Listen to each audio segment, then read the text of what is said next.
Oh, okay. Hi. What's up? How's everyone doing? So they can't hear you.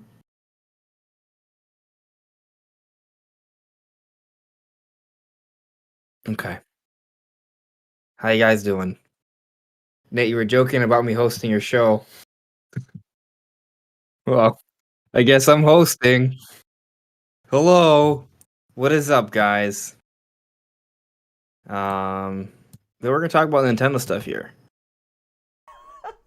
Yeah, you do that here, All right? right, all right, all right. We're good now. Hey. We're good. Hey. We're good. I changed it to the default mic, so I shouldn't have a problem. All right. Hey everyone, welcome back to the Nintendo Pride Podcast, episode 16 of the, I guess, rebooted podcast as we call it. Yeah, we are having a good time today. I am your host with the most, the Mr. Nintendo Pride. You probably know me pretty well. I am Nathaniel Rumpel Jantz. To my left and your guys' right is Mr. Eric Moore. Hello. And yeah, dead center, like over here, is Mr. AndresRestart. He's our special guest tonight. Holy cow, that's Whoa. impressive. I'm not worthy. What's up, guys? Anyways, so yeah, he's our special guest today. If you would like to go follow his channel, and please say subscribe to his channel, follow him on Twitter, all that. We have links down in the description for all of that. Today we got 4 lovely topics for you guys. First off, before we do that, I want to say welcome back, AndresRestart. I haven't seen you on the podcast in like 2 months.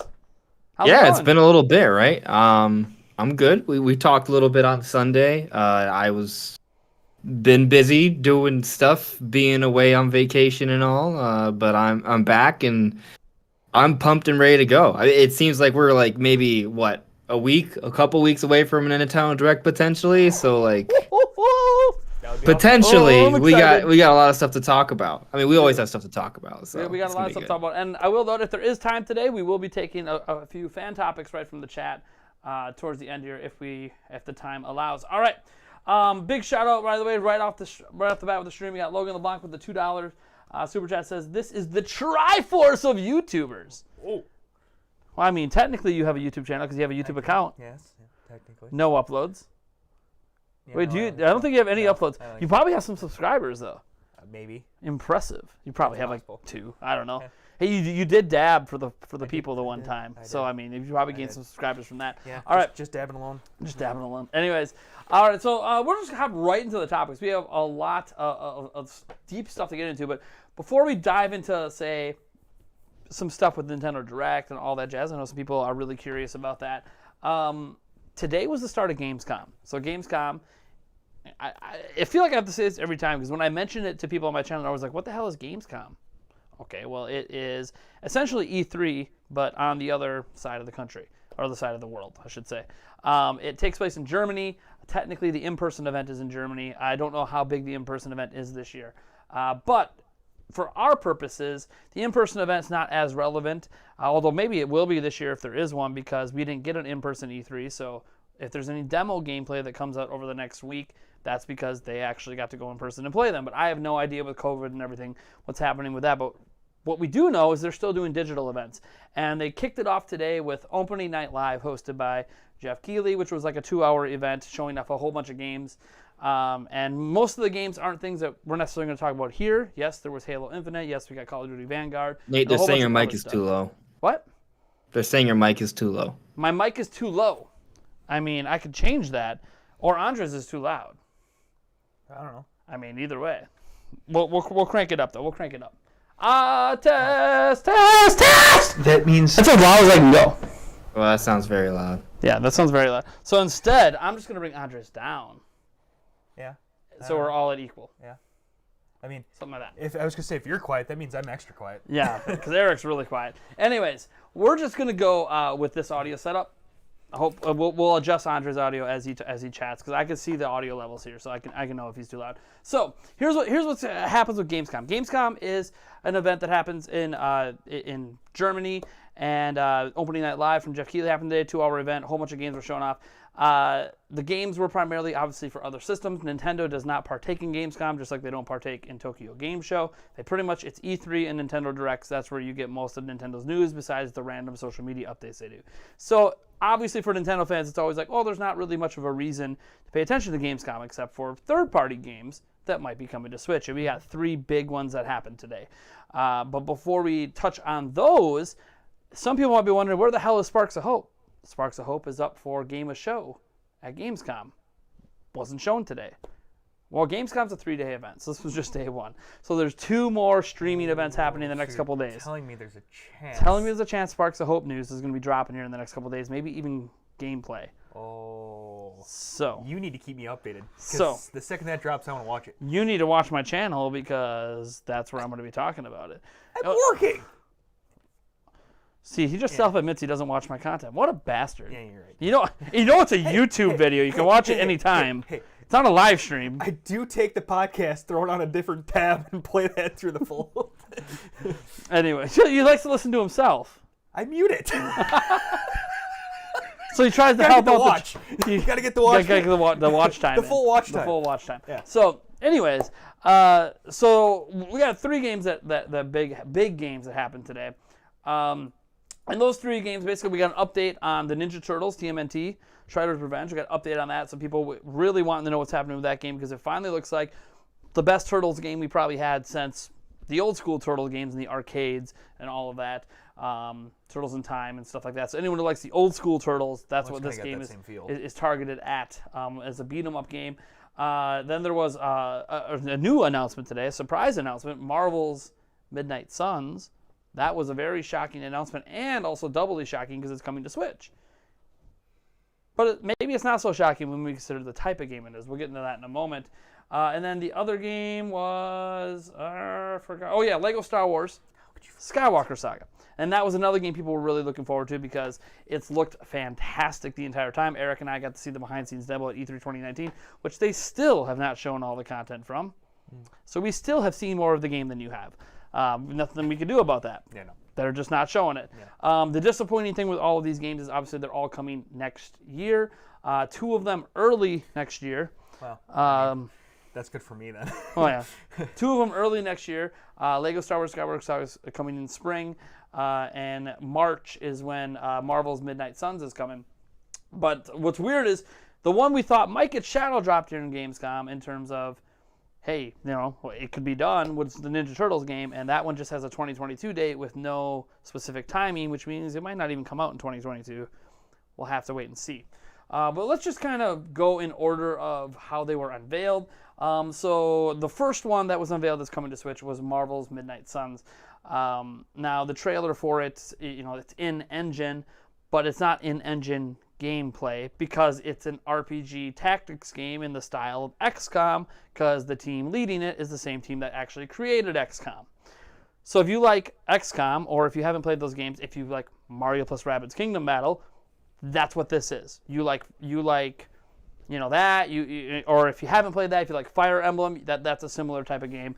Though that's the kind of game that this is going to be, except it's going to be with Marvel characters. They introduced a new hero that they got approval from Marvel to use and all this. So it's going to have its own unique story, independent of the comics and all that, which I think is maybe a good way to go because you start getting to the comic stuff, then people start comparing to the MCU and just kind of separate from that and do your own thing. I think can work. Depends on the storytelling and the writing and all that. So it's probably going to be very heavy, like story-driven, like most of the RPG tactic games are. But I kind of want to gauge your guys' interest in this because I would really like Marvel's Ultimate Alliance 3. That's feels like the last major Marvel game we got on a Switch system. And now we got this. And I actually really enjoy this kind of gameplay. The XCOM gameplay, the Mario Rabbids. I really like this style. Fire Emblem Three Houses was great. There's just something about this works. It worked way back in the day, and it still works now. And we actually have a Switch exclusive sort of tactics game coming up because Advance Wars 1+2 Reboot's coming, and that's exactly the same type of game, the same type of gameplay, just in a different visual style, different, more military-esque, more modern military-esque kind of gameplay. So I'll start with Andres. What are your thoughts on this game? Because we don't see gameplay of it till next week. That's one really weird part of the reveal. Yeah. No gameplay till next week. So the gameplay is ready, but we can't see it now for some reason. I don't know what's up with that, but what do you think? Well, in general, when I see trailers that do not have gameplay, I don't care at all. But that's a generalization. This one, I saw it and I was like, oh, this is pretty hype. Like Yeah, they're I hyping you with the loved characters and everything, right? Like it's really yeah, cool. I love the aesthetic, I love the vibe, I love the direction they're going with. I love the musical choice as well. Like it was very And to be clear, it was pretty I hardcore. expect this aesthetic in all cutscenes. By the way, if they don't use Yeah. it, be I nice. will be very disappointed. Yeah, so from that perspective, I'm totally feeling this. I'm vibing with it. But that's really all I can say until I see gameplay. Yeah, I think So, the you know, excitement comes from the fact that's that it. this is the team that did XCOM, and XCOM is a highly rated series, Sure. really, really good. So there's like a trust factor. Oh, we trust you guys Yeah. to do this right, but we still haven't seen it. You know. Yeah, I want to see the actual game. I personally don't like it how a lot of games are usually just shown off with like a story thing and that's it. Like it needs to be a little bit of a mixture of both. Especially if we're gonna get gameplay next week, like why even separate it like that? I don't know. It just seems a little weird to me. So like, But I'm guessing. anyway, I mean, cinematic trailers, not a fan, huh? no. I mean, I'm sure there are some exceptions. Like the Breath of the Wild 2 trailer, that to me was an exception, But right? you could But argue that's there's because gameplay in that trailer. it's. I mean, with Zelda, they always use in-engine cutscenes, and when I they would say in-engine, say- it's actually an engine. Well, as I say, the Breath of the Wild 2 trailer actually felt like real gameplay. Whereas if you think back to 2014's Breath of the Wild trailer, that wasn't actually gameplay. That was scripted. That was more It was like more like it was more like what they were targeting, right? yeah. It was like an And idea board. I would say it was a fair approximation because in some ways it's less impressive, in some ways it's more impressive, right? But in general, I don't like just cutscenes that don't show gameplay in like initial trailers. It's not that I don't like cutscenes, but if I don't know what the game is, I don't know what the game is. Yeah. So Well, that was the thing. You Like, know. they showed this trailer, and you're like, I don't know what this is. And then they get to the end, and like, oh yeah, it's like people who Yeah. from XCOM, and it's a tactics RPG. It's like, but I didn't get any of that from the I trailer. didn't got no feel So it's of like that. if you're just someone who woke up today, like, oh, there's a new Marvel game, and oh, it's coming to Switch. You watch the trailer. What is this? Yeah, It Yeah. doesn't tell you what it is, and you might just think, oh, because you think Marvel. Well, the last Marvel game to come out was like that Avengers game. yeah. And that people ended up not liking the direction it took with microtransactions and all that. So they started thinking, oh, is it just like another one of those? Now, I think what's interesting is it is coming to Switch, and Switch does not get a ton of multi-platform third-party support in terms of, the multi-platform Yeah. aspect. You see new games coming to PlayStation 5. Oh, that's not going to come to Switch. But this one is. And I think that's an interesting choice. And I think it's also interesting considering who's publishing the game. Because one of the consistent supporters of Switch has been the NBA franchise in 2K. 2K NBA 2K keeps coming every single year. Next gen platforms are out. We still have the new NBA game coming. So 2K is publishing this. And so I feel like that might have had a little bit of influence. I also think when the developers of it, Firaxis, looks at sales of similar games on Switch, all of them sold really well. So I think there's a strategy here where, you know what, it's a tactical RPG. We can downgrade the visuals, but based on the style of game it is, I don't know if it's going to matter. I kind of think this is just going to work. But again, we have to wait till we have the damn gameplay. I agree with you. Are we that sure we're getting Switch gameplay next week or just gameplay for? Yeah. It's just September 1st gameplay. No idea what platform for. Yeah. I assume they're going to show it in its best light, or is there going to be individual trailers per platform, like some companies do? I don't know. We don't know. It's weird. Yeah. Gameplay debut, 11:30 on the first. Okay, but like, Okay. what platforms? Did they not pay Like, it's the, going to look worse on Switch. I understand that, but like, how much worse? I just don't know. It they not depends, give right? you guys Because that there are free some gameplay games thing? that. No, go ahead. What were you saying? No, like there have been some multi-plat games that have come to Switch, and you're like, oh, this looks fine. Like for example, Starlink. Like I have no problems with how Starlink looks visually, right? But then you look at something like, say, for example, Wolfenstein 2, and sure, it looks good, but it also you can kind of see like the constant blurriness of the game. So whenever I think back to my memory of playing Wolfenstein 2 on Switch, it was just kind of a blurry mess. I mean, maybe I'm misremembering it a little bit, but my point is that there have been some multi-plat games that have held up relatively well, and then others that have kind of maybe not held up really well by comparison. There is a little bit of variance there, so we'll do that. That's another thing to kind of wait on gameplay for this, right? Because it might not look that good on Switch. I don't know, but aesthetically speaking, the trailer, the concept, the whole idea behind it, I think so far so good. I'm intrigued, and normally I'm not intrigued by just straight up cutscene trailers. And I will say, I don't like. So I like cinematic trailers. I think they're cool, as long as it's accompanied by some sort of gameplay. Like at E3, a lot of times you'll get a cinematic trailer, but if it's of a game that's going to have a demo, well, it's accompanied by gameplay, so then it's cool. What I don't like is when it's just like this is basically a cinematic trailer. They call it in-engine, which makes me hope that this is what cutscenes will look like. But maybe not. Like how many times we get in-engine and then it doesn't really look like that at the end, unless you have like the PC version with an RTX 3090 or something. So in general, I'm not a fan of basically, I don't really want to see games until gameplay is ready. Like even when we think of Nintendo fans, think how frustrating it is for people looking forward to Bayonetta 3. Announced back in 2017 with just a little cinematic thing. Here we are 4 years later, still haven't seen any sort of trailer gameplay. Not really much. I mean, I'd almost take a cinematic trailer at this point just to know the game's still there. Although Metroid 4. Metroid Prime 4 example, just a logo drop. They did the same thing with Smash back on the Wii U as well, just a logo drop. The game hadn't even started development yet. Like, I don't like. I mean, yeah, cinematic trailers you can argue are better than just a logo drop. Like as an example, Dragon Age 4, that's another one. They just dropped a logo and then we haven't seen it since.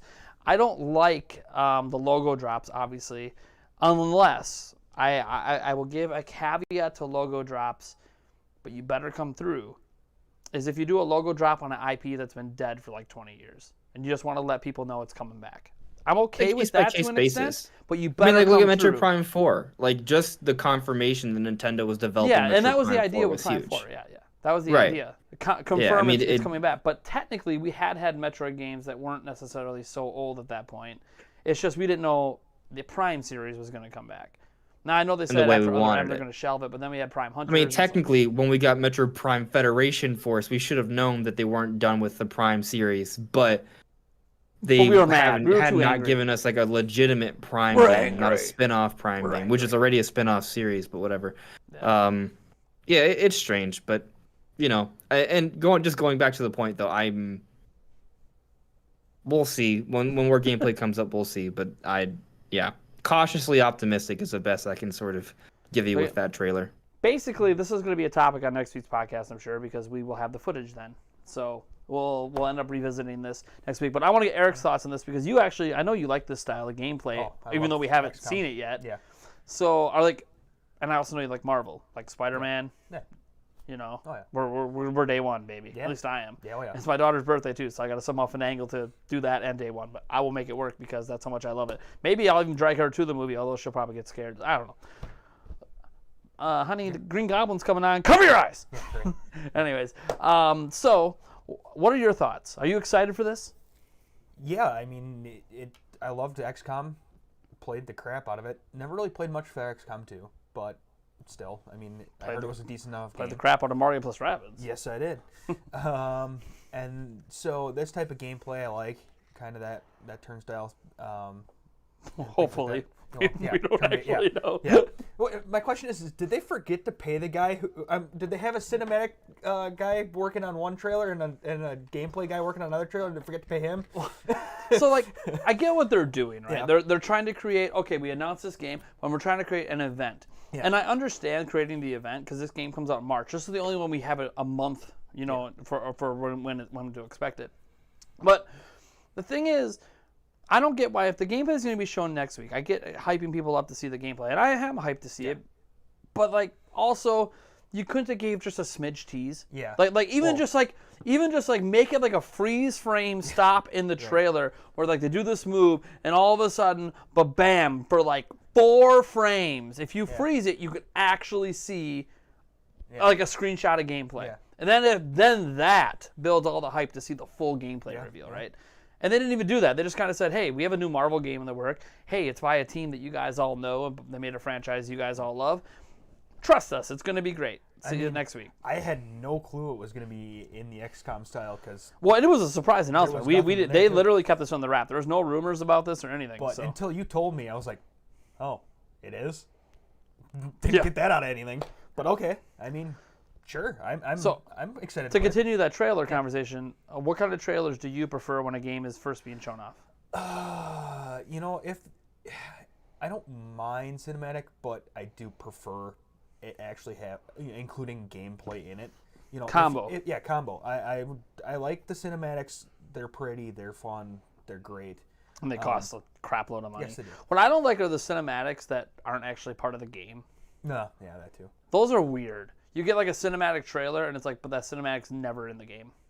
And to be clear, we say that as how do Smash Bros. Characters get announced? Well, We see gameplay, yes, but like they're announced with cinematics that are never in the game. well, again, That cost a there's- lot of money. Again, there's But Smash is exceptions also to rules. yeah. I would like. Am I given the exception because it's Nintendo? Maybe, but at the Well, same point in time, Smash Bros is awesome. But There's a That's couple what I'm things saying with that. though. Like, and they do give gameplay usually like right Yeah, after. right. So like, There's always accompanied by gameplay, and the gameplay is not shit. Like Right. the Smash Ultimate is a good looking game, so there's that, right? There are the trailers where you get like a pretty good looking cutscene, and then the actual gameplay is booty. Like that's not okay, right? But Smash looking game is just the cutscenes they put together look really good. And there's also variants with that, right? It's not always the same kind of style, even though there is like a general style they usually go with. Occasionally they do something a little bit different depending on the character and the direction, right? Like for example, for Pyra and Mythra, they literally use the Xenoblade Chronicles 2 engine. So, I mean, that is arguably gameplay, just not for it's an in-game, not it's for in-engine Smash. gameplay, but for maybe Xenoblade 2, right? Xeno 3 preview, maybe. Yeah, but that's something we could talk about later. But it's fine. Well, also they make it clear they use text at the bottom. It's not like there's no debate that it's gameplay, right? Like it is what it is. It's pretty clear. And there's a long history of Smash doing this already, so people know what it is. It's different when you have a trailer that comes out and you have no idea what's going on, and they just give you like cutscene stuff, and either A, they don't give you any gameplay, so you don't really know if the game's worth it or not to you, or B, they give you gameplay and it's nothing like what they were showing you at all. So I think there's a difference. I think Smash gets a pass. Smash gets a pass. Yeah, but there is irony in what I said. I don't like cinematics and trailers that aren't in games, and then I just went over. But I'm okay with it with Smash. But why am I okay with it? There's a lot of reasons I could say I'm okay with it, but also it would be cool if that cinematic was in Smash. Like maybe that is a criticism of Smash. Maybe when they do these introduction cinematics, when you unlock that character in the game, they should unlock it with that cinematic. yeah. I mean, it's just a little extra flair for people that didn't see the trailer. You know. Yeah. Yeah. Just a thought. Just a thought. I mean, or they can pack they don't have to. Sakurai Or has they can this. pack it in Cinematics somewhere. are just video clips. Yeah. So like, Yeah, the problem is that Sakurai has like this weird sort of habit he's built up now because if you go back to Brawl, all of Subspace Emissary and all those cutscenes were uploaded onto YouTube and other internet he's sites, pissed. and Sakurai didn't like that because people could just see the story he built on the internet for free as opposed to just buying Brawl. So ever since then, his sort of like perspective on creating cutscenes for Smash Brothers is if we're gonna make this, it's gonna be public already. Like it's not gonna be a nice surprise to have in the game. But I think there is still some of that, like in not Subspace Emissary, but World of Light. Like there is some cutscenes you can unlock, but of course, if you search on YouTube, you can still find it. That kind of plays into why we don't really get like a lot more surprise sort of like reveal trailers in the actual game because he realizes people are just going to upload it onto the internet anyway. Yeah. Either that or they could put it in like its own little menu option to watch cinematic trailers for the characters. Yeah. Things like that. As you It is unlock the interesting, character, right? you Like unlock the cinematic trailer Sure, with it in a cinematic section in the menu or something. Sure. I mean, just like they have all the music in a Yeah. playlist and Yeah. all that. All right, so moving on to the next big game that was at Gamescom, and this is one that we've had gameplay of twice, well, technically 3 times if you were at E3 2019, was Lego Star Wars Skywalker Saga set for spring next year. I mean, what is there to say? It's a Star Wars game. You can go anywhere. It's all 9 movies in one game. It's a massive game. They showed how you move between planets and everything. Looks really cool. Really really makes sense because I feel like the planet movements are going to be based on what section of the story you want to go to. But it looks like you can go to any of them anytime, so it's kind of like an open-ish game. Really cool. Visually, just looks massively impressive. Granted, we haven't seen Switch footage yet, so not going to probably quite be as crisp as this, probably in a lower resolution or whatever. But man, does it look good. The comedy's on point because Lego adds their own comedy into the story, which that's one of the reasons some people like to play it, to see the comedic, the Star Wars comedy you can throw in there. They have one scene in it where when Luke was trying to convince that he's good enough to become a Jedi to Yoda or whatever, and he says something really stupid, and then you had Obi-Wan or whatever, Ben Kenobi or whatever, just sitting over there in ghost form, just face palming, and then just going away. And then they had the one where I think it was Luke that told I'm guessing it was Rey to reach out her hand, and all of a sudden Chewbacca just pops up and like just like starts rubbing his head against her hand. It's like, oh god. Yeah, so like this is great. So like, and I'm really into that kind of cheeky comedy like that. Yeah, definitely. But it looks like to me, and again, I could speak from someone who has seen this game behind closed doors. It might be the. I hesitate on the second part, but I think it might be the greatest Lego game ever made. I would agree with you. And I've played a lot of Lego games. I think it might be the greatest one. It's definitely the biggest, for sure. And I think the best looking. But it might be one of the best Star Wars games ever made. And there's some good ones. There's KOTOR. Jedi Fallen Order was really good. There's been some really good. I mean, even the Squadrons game. That last year, that was really good. And they're bringing back pod racing. Bringing back pod racing, and there's been some really great. The Empire Strikes Back game back in the day, that was really good. Like, there's been some excellent, even going back to the Rogue Squadron days. There's been some excellent Star Wars games, OG Battlefront. But man, something about this game and the amount of characters and the size of the planets and the worlds and like the space combat looks so good. It's one of the best space combat I've seen in space games, period. Like, something about this gives me the idea that this might be the best Star Wars game ever. Now, that's just, haven't played it yet. We kind of assume how it's going to play because we have Lego games. We know how Lego games play. But I want to throw it to you guys because that's my perspective. What are your guys' thoughts on this game? And do you even care? Are you even excited? Is it even something you even are you contemplating picking up, whether on Switch or any other platform? In general, I don't play Lego games, so it's kind of one of those things where it looks neat. But I mean, I have. It's not like I'm not aware, right? Like, there's been a lot of Lego games that have come out over the years that have been like open world or big adventures, and they're fairly ambitious and they look pretty good. And I'll tell you, when I see the footage, it looks good, and I am a fan of Star Wars, and I would love to sort of explore through the Skywalker saga. I don't know if I feel like getting it. Just, I don't know. I've just never really personally gotten into Lego games, but again, it's not because I think they're bad. I just never got into them. But you might. I might, but they'll have to do more to sell me on it personally. So. Well, what would they have to do to sell you on it? Because you pretty much saw a bunch of story elements in combat and Legos. So, like, what do they have to do to sell you on it? Because it's pretty much. I think for me,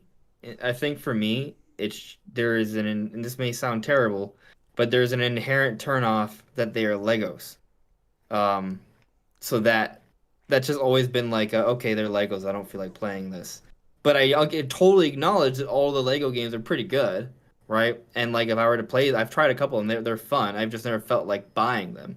Right now, if I see some good reviews for this, you have preconceived. Notion there's very clearly a bias. Like, I'm not even. It sounds like all the people that say Nintendo's for kids. There's a bias. You see the visual of Mario and Splatoon, and you're like, "Yup, that's kiddie." Mm-hmm. So I mean, there's definitely that. But it also, like, in general, when it comes to licensed games, I also have hesitance because there is a long history of licensed games just not being as good. Not to say that there aren't, because we've seen a lot of licensed games be pretty good. Look at the Batman games, for example. It might be some of the best licensed games ever made. But there's just these biases, it being a licensed game, it being Lego, those things sort of hold me back a little bit. But the idea of exploring through the entire Skywalker like saga, like that is kind of exciting to me. But I'll Even also if you tell don't like you, the new movies, the old movies are here too. yeah, so all of that is pretty cool. I'll tell you that I was also initially intrigued by Dragon Ball Z Kakarot because it's telling the saga of Kakarot, Goku, all throughout. And that was very interesting to me. And this is kind of maybe a little similar in that way. But I also didn't get around to get to playing that game, and that game was good too. Because part of that is the other issue there is that I already know the story. So there isn't I like haven't that seen the much final Star of Wars movie, so I don't actually know how it all ends in okay. that movie. Well, So I did. So there is that other element there, right? So there's the Lego bias, there is the just licensed game bias, and then there is a I already know what the story is bias. So all those things kind of like hold it back for me, right?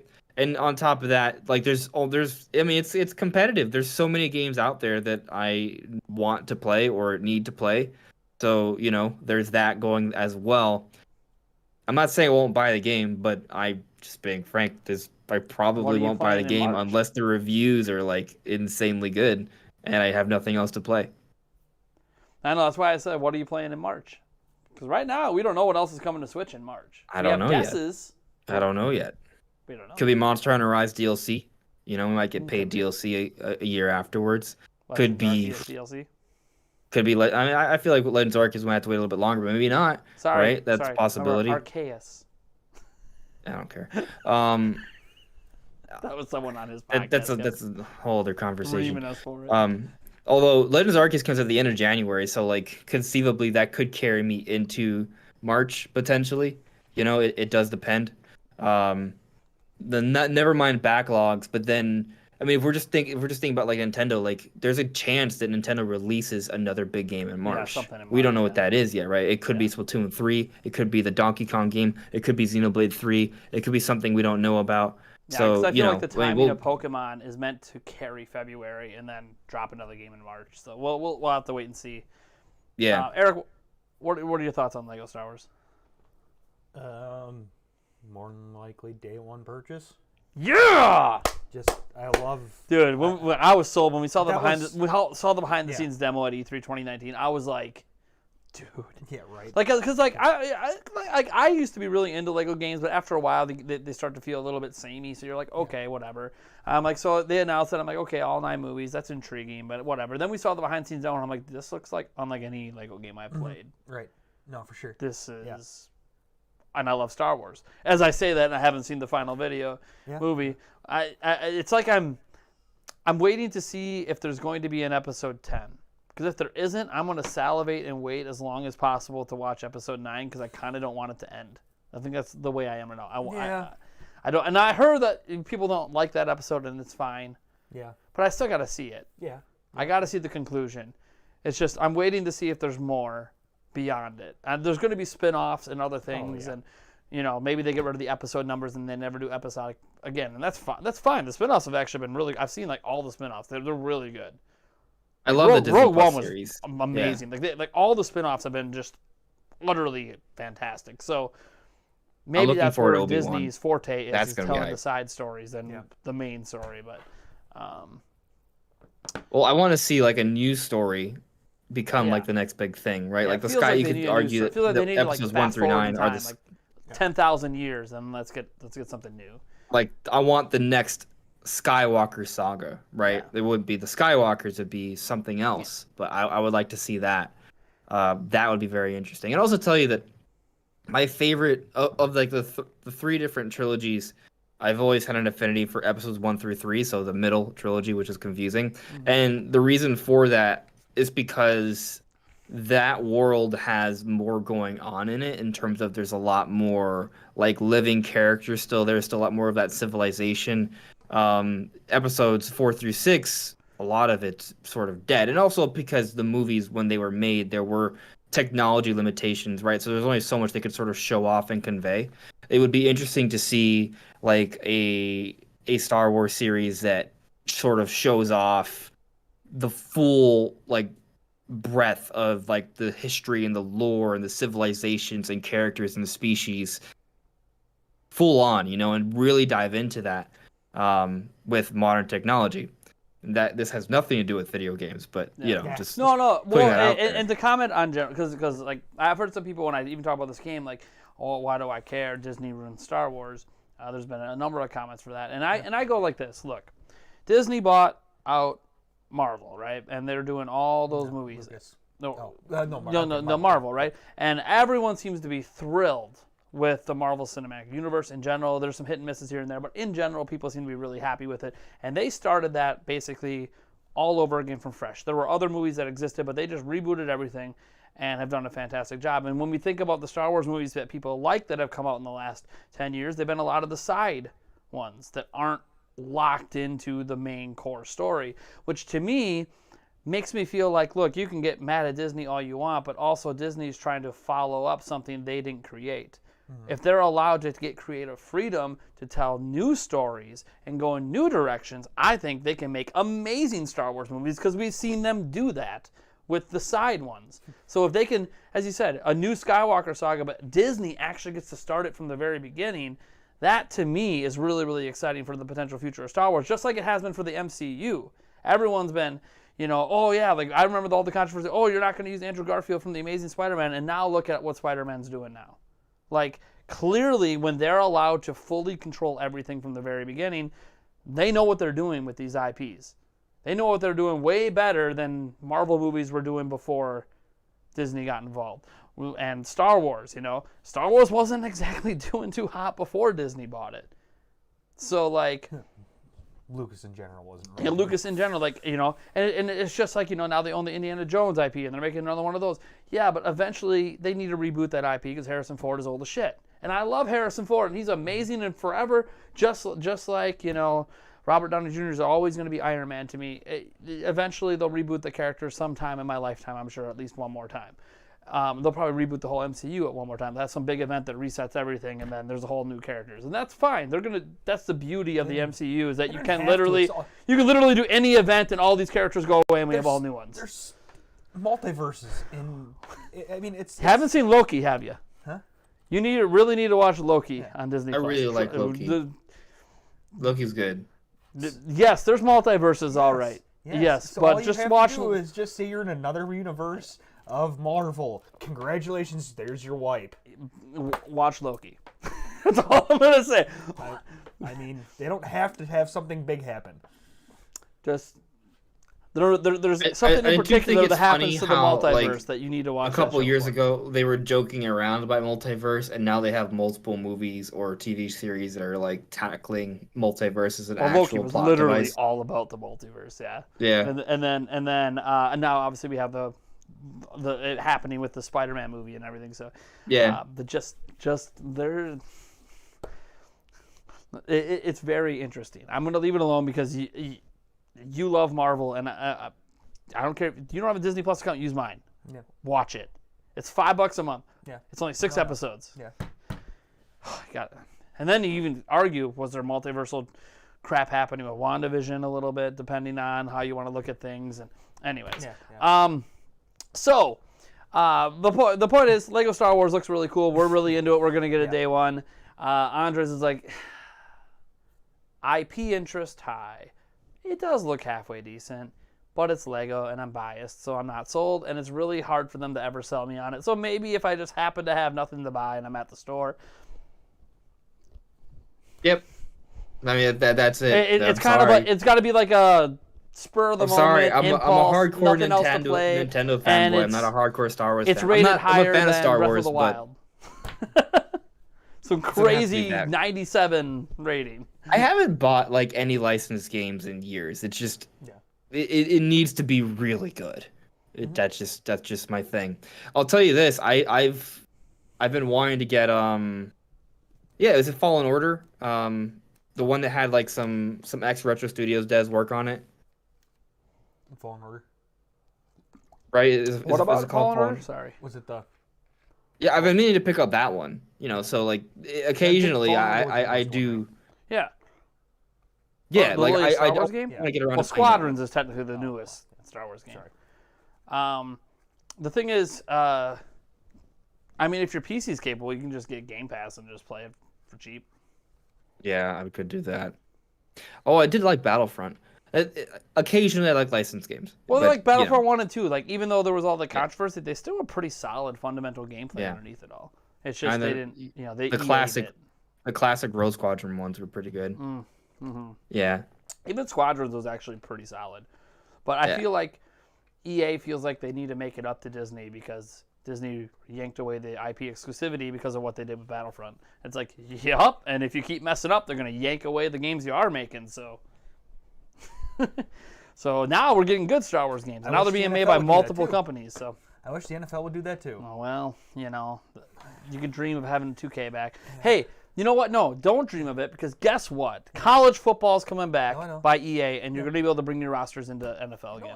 No, I just want the competition so they actually make Madden better. They weren't making Madden better back when they had competition. Like the training camp that we love so much. It was the exact same training camp in like 7 straight Maddens. You're not wrong. So, anyway. What's the name of the Harry Potter game that's being made by Warner Brothers or being published by Warner Brothers? What? Like the big ambitious Harry Potter game that's being published by Warner Brothers. Yeah. Like that, depending on how it goes, maybe I'll get into it. But again, that one does. Again, it looks really good, but it's like we haven't quite seen enough. But that's the thing with most licensed. They hype you up because you're a fan of Lord of the Rings or Star Wars or Captain America, and then the game comes out and it's at best average. Like, that's kind of like the commonality. I can rattle off for all these IPs almost a dozen really great games made for all of them. So it's kind of like they exist. But there's so IP many trash. of them. Yeah. It's like you continue to throw shit on the wall and eventually some of it sticks. But I'm not saying that like there are good licensed games. We've mentioned a few already. It's just usually they're not. Ones that stink less. So speaking of licensed games, Ninja Turtles is coming back. That's TMNT Shredder's Revenge. Great segue. That kind of like it sort of harkens back to like the old like TMNT games when back in all the 90s. the licensed games were good back then. Yeah. For TMNT. For TMNT, all of them were good back then. I was gonna bring up multiple arcades. Turtles in Time. Even the Game Boy game was really good. My literal first video game memory is TMNT on Super Nintendo. Like that was playing that with my dad. Like that was my first video game memory. And then the next memory is Mario 64. So like I'm interested in this. That is something I am interested in playing. It's gonna be, I knew I kind of wanted it from day one already, so this is not so is this gonna be a day one get for you? Probably. I mean, I don't suspect it's gonna be a if not day one, it's gonna be this is available, I'm gonna buy it kind of thing. Like when I find myself with time. I mean, if you grew up playing Turtle games and you remember the classics and you love them, I mean, this has to be pretty exciting because we haven't really had one like this in a while. We've had attempts at all these other types of Ninja Turtle games using the more modern cartoons and all that. None of them have really been great or sat well. And then this company comes along and says, look, we're just going to make the Turtle games that everyone loved because we're in the world of indies and no one cares about the visuals. They just care about... and by the way, the visuals actually look kind of good, but they look good because... Hey, look, we're used to buying games that look like this. Especially from this. And if we're going to get games that look like this, why can't we haven't gotten a good Turtles replacement beat 'em up. It just hasn't happened. We've had other beat 'em ups, but nothing quite feeling like Turtles. And then, obviously, I guess the big news for that today was that April O'Neil's playable, and she was never playable before. Yeah. So what do you guys feel about that? Because some people were like, April O'Neil's playable, that's cool, but like it would have made more sense to have Splinter. So... That just because she's playable doesn't mean there can't be other playable characters. Well, right? yeah. Well, no, you're correct. But a lot of people are saying, but the obvious choice would have been Splinter. And the one criticism I read out there, I found it kind of fascinating because in the history of Turtles, whether it's the movies, the stories, the video games, April O'Neil's the damsel. So we took the damsel away, made her a badass that drops mics on people and kills them somehow. Mic drop moment. Oh, foot soldier dies. I mean, I guess you know what? My mic is pretty heavy. I suppose if I drop that on someone's face, it could break a face. I really wish it would burn. And not these little mics, but she's got like the full-on big one like that over there. I dropped that like her. Oh yeah, you drop that on someone's face. I mean, it's gonna do some damage. So that's fine. And I think I mentioned in my video today that like, it's kind of a cool thing. I like because she's doing it like a mic drop, bitch. But like what it's so cocky. What would have been even better though is if they burst into flames, so it's like a giant burn. Drop the mic, burn. And they showed some cool abilities, like one ability showed, and this is probably going to be true for all the turtles too. There was a combo ability where one of the turtles grabbed her, spun her up, and rolled her. I was like bowling them down. I'm like, that's really cool, and that's only possible in a video game. But I guess you do in cartoons too, because that always suspends reality in those. But I also go, but April O'Neil's never really been that badass, and now she is, and I don't have a problem that she is, but also like. Out of all the characters, it's her. And granted, that means she's not the damsel in the story. That's fine. Yeah. How did she learn how to be as good as the turtles? Is basically what I'm trying to get. Like, I'm trying to understand from a lore perspective. The turtles are good because Splinter taught them, and Splinter is a former karate master who had accident happen after he lost a shredder and whatever. All this stuff happens, right? If you guys know the OG Ninja Turtle stories on why Splinter's a badass, he wasn't always a freaking rat, pretty much. He was actually literally a master. So he's the one that trains the turtles. That's why they're so damn good. And that's why Splinter, even in his old age, can still kick some ass because he's the one who taught all the original moves. How the hell does she learn? She didn't grow up. She didn't grow up learning. So like she went on the spiritual journey. A spiritual journey. Remember on the multiverse. Farm? They multiversed it, and in this multiverse, she's a mutant too. Right. And grew up. She took some classes. She's fine. So like I don't know. For me, it's more of a logic thing that I understand some of the complaints. So there's some. It kind of breaks with lore, but you know what? The one it still looks badass. The one I want to see, and maybe Splinter's gonna be DLC type of thing. Maybe they'll add him. But if they do that, they better make some Casey Jones downloadable character too. See, Casey Jones being hockey added stick, in. just why? But again, there's probably going to be DLC characters on the line. Yeah. Or it's possible they're unlockable in the game. Yeah. So like, because we've already seen Splinter in one of the cutscenes was fighting, so it's kind of like, well, I'm sure at some point you unlock Splinter or whatever. So I am curious. I'm curious what the setup's going to be for it and everything. Obviously, you fight some of the classic bosses and stuff. That's going to be cool. So I don't know. For me, it's like a day one get, and for Andres, it's a when I remember it or when I see it, I'll get it. Eric, what about for you? I mean, you played Turtles games like me when I was we did the shit out of Turtles in time. Yeah, we did. Still today, my favorite Turtles game. Yeah. It's probably going to be like Andre. I'm probably not going to realize it comes out. When I remind you. Oh, yeah, hey, it's out. Oh. And again, we don't know the pricing on it either. We don't know how long it is. I'm sure it's going to review well. We'll have to wait and see if the gameplay holds up. Looks one like of the things does, that like if I want to like have like a good night with someone like just to play co-op, that would it might be something I might even be able to get Yulia to try out. Even though she's not. It'd be a fun drinking game. But honey, just button mash. You're fine. Yep, pretty just much. Button mash. You'll be good. I'll carry us. It's fine. I'll take care of the technical bosses. You take care of all the foot soldiers. We're good. You're right. Yeah. So yeah, I'm pretty excited for that game. So those were kind of like the big ones. There was a few other ones out there that are also coming to Switch that were kind of mentioned. But for the most part, those were the major ones. There was obviously a lot of big games there, Call of Duty Vanguard and all this other stuff. And again, I thought Gamescom itself was cool. But this kind of leads into the next topic. So E3 in trouble. And this has been kind of something that's been percolating in my mind since E3 happened this year. And for those that saw my live stream for it, you already know my overall thoughts on the E3 show. Dumpster fire. But setting that aside, I'm not going to go on some big long-winded rant like that. Oh, come on. Some people want it because it's not actually in the final video. It's cut off because it happened after the 12-hour mark, and it was YouTube even only keeps 12 even hours. the water bottle was cut off from the cutoff. Yeah, I don't understand weird. how that worked. But. Anyways, so look, obviously this year was not a great showing for E3. Nintendo was fine. Microsoft was fine. The overall E3 show, not so much. Verizon 5G can fuck off. So, E3 was, we streamed the whole thing. It wasn't good. But I'm watching this, right? And I'm not able to stream it live. I got to take my kids to do all their school stuff today. So, I'm sitting there and I'm checking on the news, I'm checking on the live, and I'm just like, okay, this feels like the Summer Game Fest show that happened before E3, and that ended up, I feel like, being a pretty solid show, and so was this. And Gamescom has an excellent reputation around it when it comes to the show floor experience, and they don't have this controversy over media and fans. They've made it work from day one. There was never a media exclusivity, fan exclusivity. From day one, they made it work. And Gamescom has a sterling reputation at this point, and every presentation Gamescom has is focused on games, and it does really, really well. They don't have any of this fluff. They don't get advertising partners that have nothing to do with gaming. It just doesn't happen. Everything is built around games, and they seem to do it what E3 wishes they could do. But yet E3 is still considered the bigger event. It gets Nintendo. It gets Microsoft. It gets all the big companies.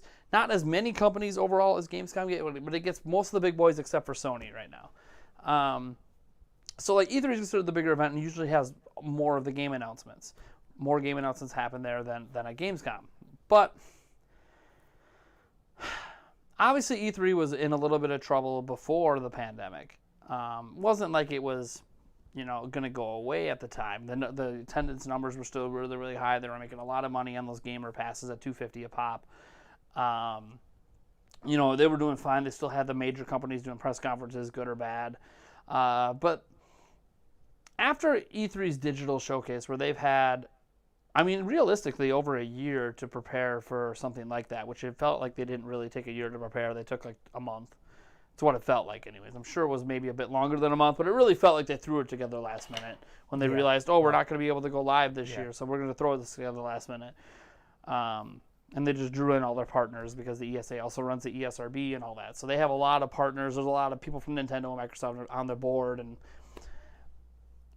I feel like after watching Opening Night Live and just the reputation Gamescom has, I'm starting to feel like E3 is in serious trouble of not being able to recover from the show they had this year, combined with other things like Gamescom. Not necessarily Gamescom specifically, but even you think whenever PAX happens again, sterling reputation with PAX. Okay, yeah, they haven't done some in-person, but great reputation. Everything else has excellent reputations. Mm-hmm. Even QuakeCon, right? Or even like BlizzCon, all the controversy around Activision Blizzard, but the actual BlizzCon event, pretty sterling reputation. Like all these other gaming events seem to just do everything better, and the ESA doesn't learn anything because they seem to care more about partners and the money those partners will pay for advertising than they actually care about giving us a good event. So do you guys agree with my thought process, I guess, that E3 might be in trouble, and it could be like, I think they'll attempt to do an in-person event again, maybe next year or the year after. But if that doesn't go well, is it kind of like E3 might just go away? I don't know. Or do you guys disagree? Like maybe you think E3's fine, everything's good? Honestly, I have a hard time believing that we're gonna no longer get like the big events in that early part of the summer anymore. I think it's kind of like you were mentioning how like E3 still kind of has like the big gets. I feel like a good analogy is kind of like the Los Angeles Lakers. So if you pay attention to like basketball analysts, for the last few years I've been saying, the Lakers, they can't do this, they don't have the coaching, they don't have the staff, they can't get all the good players. Yet what's happening? They're getting all the good players. They're still in contention. They're back. And a lot of that simply has to do with the fact that the Lakers, unlike the Clippers, have like this legacy, this history. People know what the Lakers are, right? They are a winning franchise. They are a championship franchise. There's that allure. So what happens? Players want to go play for the Lakers, not the Clippers in general. So you look at E3, right? And the analogy I'm trying to make is that there's this history of companies showing up at E3, putting out games, and the public, everyone sort of sees that. Everyone sort of has come to expect there to be big game announcements early summertime. If there's any sort of like event that's like a mainstream event that people that aren't big gamers that would sort of like recognize, it would be E3. So, E3 compared to other things, I feel like they still have a huge advantage. So to think that they'll be gone in the So, next year or two, I'm skeptical of that. what Now, advantage can do you we think they continue to have? trend? Because this last year, if you separate out Nintendo, which could have just did a direct instead, if you separate out Microsoft, which already has their own digital event as well, without them, there was nothing at E3. So part of that though has to do with COVID, right? But We're all the still sort of companies recovering did, from that. but all the other companies still showed their games in other events. Summer Game Fest got a crap load. It had way more actual game studios involved in it than E3 did. So like all these other like But Gamescom, okay, so I had guess Call of Duty Vanguard, you know. so the thing is, right? When I think of E3, I think of E3 as just like that time, that window. So Games Fest to me was just kind of the Summer Games was just really part of it. But if you're talking about like the actual company, like the actual like Event of E3. E3, like that, I still don't think it's going away. Like, is it going to become less significant over time? I mean, we're sort of seeing that already, sure. But I also don't think that right now is necessarily telling us for sure what direction we're going in. Like, I think we need more. I But think we need more E3 had evidence. Verizon 5G. Yeah. Gaming's better with Verizon 5G. It is. You know what your Don't you tell know me what or your show me problem how. is with your licensed video games? They don't come with Verizon 5G. Oh, Your yeah, experience right. will be better. Son of a bitch. That's right.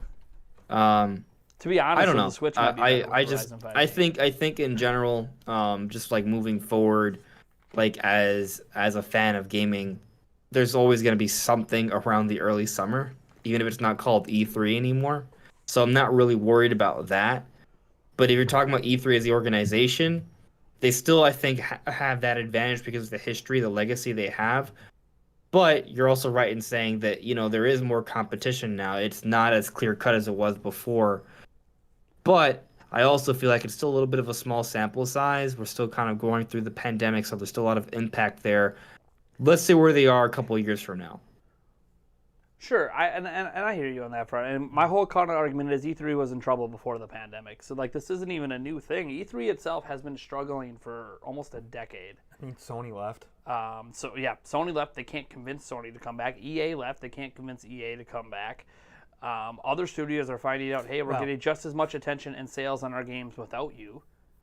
Nintendo has been one of the big supporters in Microsoft, and like those feel like the last two bastions that are making E3 even have relevance. Mm-hmm. And PC Gaming Show, I guess, too, for those that are really into that. The PC Gaming Show actually had just had its best show.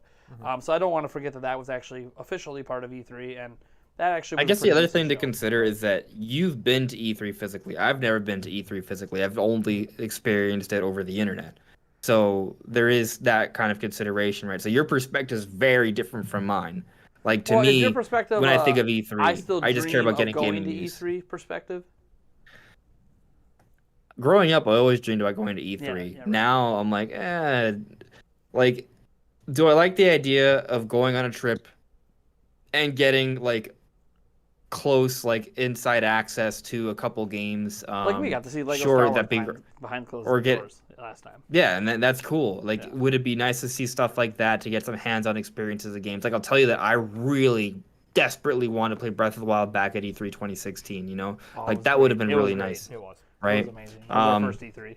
Or like, say we get Metroid Prime 4 at next year's E3. I would love to be there to play it, right? Like that would be amazing. Amazing. And Nintendo's booth is always Oh, kick ass Yeah. at E3. Especially when there's also new hardware too, so you can actually get to experience how that new hardware handles and plays particular games. Like that's exciting. But E3 isn't necessarily the only place to do stuff like that. And for everything I've heard from E3, you have to wait in really, really long lines. You have to be surrounded by a whole bunch of people. They may be sweating, they may be smelly, they may touch you. And I don't, and I may have to be sitting in a line for 3 hours just to play a game for 15 minutes. I will say I haven't had an And it'll be issue really with, loud. So in my experience, I haven't had an issue with the sweating and the smelling. It actually isn't that bad. I think some people, since they let the public in, it's become more people actually know that we should wear deodorant and not actually like shower before we show up. So like, I don't feel like I've been scared by any smells or anything like that. It can get crowded, but I will say this about what Nintendo's booth. Now this isn't true of every booth there, but Nintendo's booth, There's particular games that can be kind of long. Like the last one we went through, Link's Awakening, was like one of the longer ones, and Luigi's Mansion. But I will say, for someone like you that's really interested in Nintendo, Nintendo's really streamlined it. You can now sign up ahead of time for certain time slots, so like you're not waiting in line for 3 hours. The games they know that aren't going to have the longest lines are now in a separate section. So like we got to play Marvel Ultimate Alliance 3, we could have played that on repeat all day long, no problem. Like literally watching through it, like a bunch of them. We could have played a whole bunch of games like that. So like Nintendo's actually made it much easier. It also depends on the day you go too. Link's Awakening was the only one that was a bit difficult to you wanted to hit that one early before they started moving the queue line somewhere else, and then it became a 3-hour wait. Yeah. But that was and I'm sure Nintendo I don't think thought that year Link's Awakening was going to be they clearly thought Pokemon and Luigi's Mansion were going to be bigger, and yet the line for Link's Awakening was insane. Yes. So they were prepared for long lines for Pokemon and Luigi's Mansion and handled that fantastic. Yeah, they were not prepared for Link's Awakening.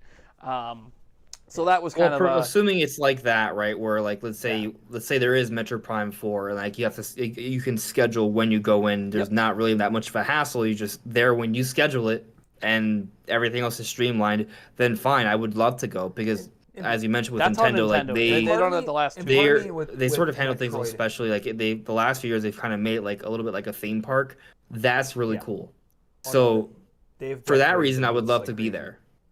Part of me though with Metroid, if they were to have it at E3, I would assume that they would. They would plan that. I think Link's Awakening they thought it was an old game being made again. It's a port. Yeah. I mean, their new games they think are a big deal are the ones that they will have the line settled and prepared for that. Yeah. I mean, I'm not saying it's not going to take you a while to play it, but even like so you can wait in the long line, right? So if you want to play Luigi's Mansion twice, you can go outside of your queue time and wait in the long line if you want, and that's cool to have an option.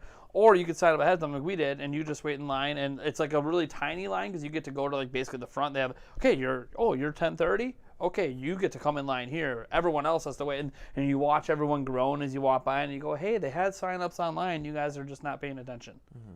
So that's you snooze, you lose, and then you only wait for like 5 minutes, and then you're in and playing. Mm-hmm. And plus, the booth is really cool to look at. They always have really cool things to look at while you're waiting in line too. And then if you also go, but that's Nintendo. Not every booth is that organized. Right. Like when we waited for, to see Cyberpunk. That was a bit of a long wait. So like not all of them are that organized. I remember we wanted to play I think Doom Eternal the one time. We knew it was coming to Switch. We're like, well, hey, let's play the PC version to see what it's like. And that was you exclusively had to sign up ahead of time. You couldn't wait on a public queue for that. So we didn't know that, so we weren't signed up. But a lot of E3 is streamlined that way now because ever since they let the public in, they've kind of learned. Okay, we have to like do something about the fact that the lines are 3 hours. And as long as it's streamlined like that, then I'm totally fine with it. I'm actually super down. That's the way it is. That's the way it was the last 2 years. The last couple, if you go especially day 3. I mean, the lines are. 2016 it wasn't like that. 2016 was you wait 3 hours to play one game. Booth. Now, granted, they put a lot of people in every time, and it still was a 3-hour wait. Well, then again, it was also Breath of the Wild, and I mean, to be honest. That was how Nintendo's many of us only would game. wait 3 hours to play Breath of the Wild in 2016? It was Nintendo's only game, yes, and it was also like one of their best E3s and ever. I will say, and they totally had game of the show. The wait kind of felt worth it because you got to play 2 demos, and you were playing for like 45 minutes. It was sweet. Mm-hmm. So like it's like, oh, you wait 3 hours, but you're really getting to go in. You get to play the entire beginning of the game. Like that's awesome. How many times have you gone to a theme park? A lot. Like thousands of times probably. I abhor waiting in long lines. Yeah. Buy the fast pass. Even if the ride is great, if you wait in a line for an hour for a 4-minute ride. Last time we did Noah's Ark, we hit every single ride in one day because you go during week and call. It may be an amazing 4 minutes, but I don't like waiting in lines. I just really hate lines. But I'll tell you, it is going to be a shame if we kind of continue in this direction where things like E3 go away. It's kind of similar to, like, for example, like arcades aren't as big of a deal as they used to either. Mm-hmm. Like there used to be more places that we go to physically to have more of like that sort of experience. Now everything's becoming increasingly more and more digital, and we are in some ways becoming more socially distant. So physically at least. and it is going to be something I'm going to miss, like as we sort of progress in that way. Like I miss arcades, you know, and I love the idea of being able to go to a big event and being able to experience like all of these really like cool things of gaming culture like all in one place. So, you know, I don't want things to go in that way, but that is the direction we've been like increasingly headed in. Yeah, I think I don't think summertime events to show games are going to go away. I think the big thing that people forget about E3, because when you're at home, all you really care about usually is the press conferences, right? It's all about the press conference. You don't really care about E3 itself. To be clear, E3 is a show floor event. It is like all the press conferences weren't previously until this last year organized at all by the ESA. That was all independent. Microsoft, Sony, Nintendo, Square, you know, all these companies just doing their own thing before E3 in the lead up, and it just became part of E3 over all these years. But E3 itself is literally just a show floor, and technically there's been nothing that's actually replaced that. The problem is they've had so much criticism over that show floor, which is entirely why Sony left, because they didn't agree with how they're handling it. I think that's the thing, like, well, nothing's really replaced it, although Gamescom does have that. I do think we are also in a new age where it's becoming increasingly hard to justify keeping things exclusive at this event when you could, oh, you want media to play it? Why can't we send you a media demo digitally? Why do you have to come here to play it? So it's almost like an archaic part of the past. By the way, not that in-person events aren't going to happen and have demos and all that, that's fine, but I feel like the need for that is sort of dwindling away, just from a technological standpoint. It's getting to the point where we don't really necessarily need to do that. Now, obviously, there has been concern with game leaks, and yes, sending digital demos, there's going to be concerns with that, but they already are starting to do press-only events before, like Gamescom. Any demo that's involved with Gamescom, the media has already played. Same with E3. There was a media week. The media got to play everything before we even got news on it. So it's like, I almost feel like my concern with E3 going away is, one, there isn't really anything to replace that, and if it goes away, then Eric and I have to go to some other event, and there really isn't a consensus what other event do you choose to go to. PAX is great. There are some demos. Some. And because there's only some, the lines are insane, because that's not really the whole point of PAX. Nintendo's really not really involved. They are. Nintendo's at PAX. Nintendo's at PAX. Like some of the demos from E3 they'll have at PAX, but it'll only be like a few stations. Yeah. You know, they're not as involved. Yeah. So it's like they have a booth at these places, but I just think. So E3, I feel like we almost have an affinity to the brand a little bit, that it's going to be around, and I feel like the ESA, which is the company that runs E3, has an affinity to it too. They think the E3 brand is too big to fail. And I think we saw not only with Sony leaving, but in how E3 handled this last year, where it was just a shit show. Yeah. That the brand is kind of tarnished at this point, and I think only really matters to those of us that grew up with it. I think new gamers coming in, like teenagers today, do they even give a shit about E3? They get their gaming news on Twitter. Do they give a shit about E3? Yeah. They're not watching. I mean, they watch streamers now. You know, oh, a live event's happening. That's great for you. That's great for us, Andres. That's great for Nintendo does a direct. That's awesome for us. So we can do live streams. But like, most people aren't going to get the news from those streams. They're going to get it off their Twitter feeds. They're going to get it from the notifications on their phone. The events are good for us, and yeah, obviously streamers have gotten really, really popular. And I'm sure you can admit, I can admit, when we streamed Nintendo Directs, it's really high viewership because it's directs. It's big news, but also, besides it benefiting us, most people, like you see, like as an example, like the Spider-Man movie, it had its trailer come out, and it's got, I don't know, over 100 million views at this point between all the different places that it's on. But it's like, but yeah, people didn't have to be there and watch that live. They just got it and they watch it when they feel like it. And I feel like that's the way news is being delivered today. Like when I get my videos up for you guys on my channel that has news in it, I mean, I'm not the first person to report on that stuff. It's coming from elsewhere. So people get their news in so many different ways that I almost feel like E3 isn't necessarily needed. And I feel like that's what's been proven with, I know the pandemic has helped boost sales, but look at the sales of video games and consoles over the last 2 years where E3 has pretty much been irrelevant. These companies don't need it. I don't think teenagers, which are the kind of group you want to hit to keep your brand relevant, good moving forward, right? We always have your long haul fans, but you always want to introduce new ones. And teens are the ones that are getting to the point where they start to get jobs, to get cars, move into, becoming adults and deciding where they're going to spend their free money. And that's when you really want to, capture gamers or new gamers. And I don't know that they care about E3. By the way, I'm not saying they care about Gamescom either. But I'm saying I don't think they care in general. They just want the news and they can just get it anywhere. Mm-hmm. And I think that's hurt E3. I think E3 has not evolved properly with social media and the way the world works today.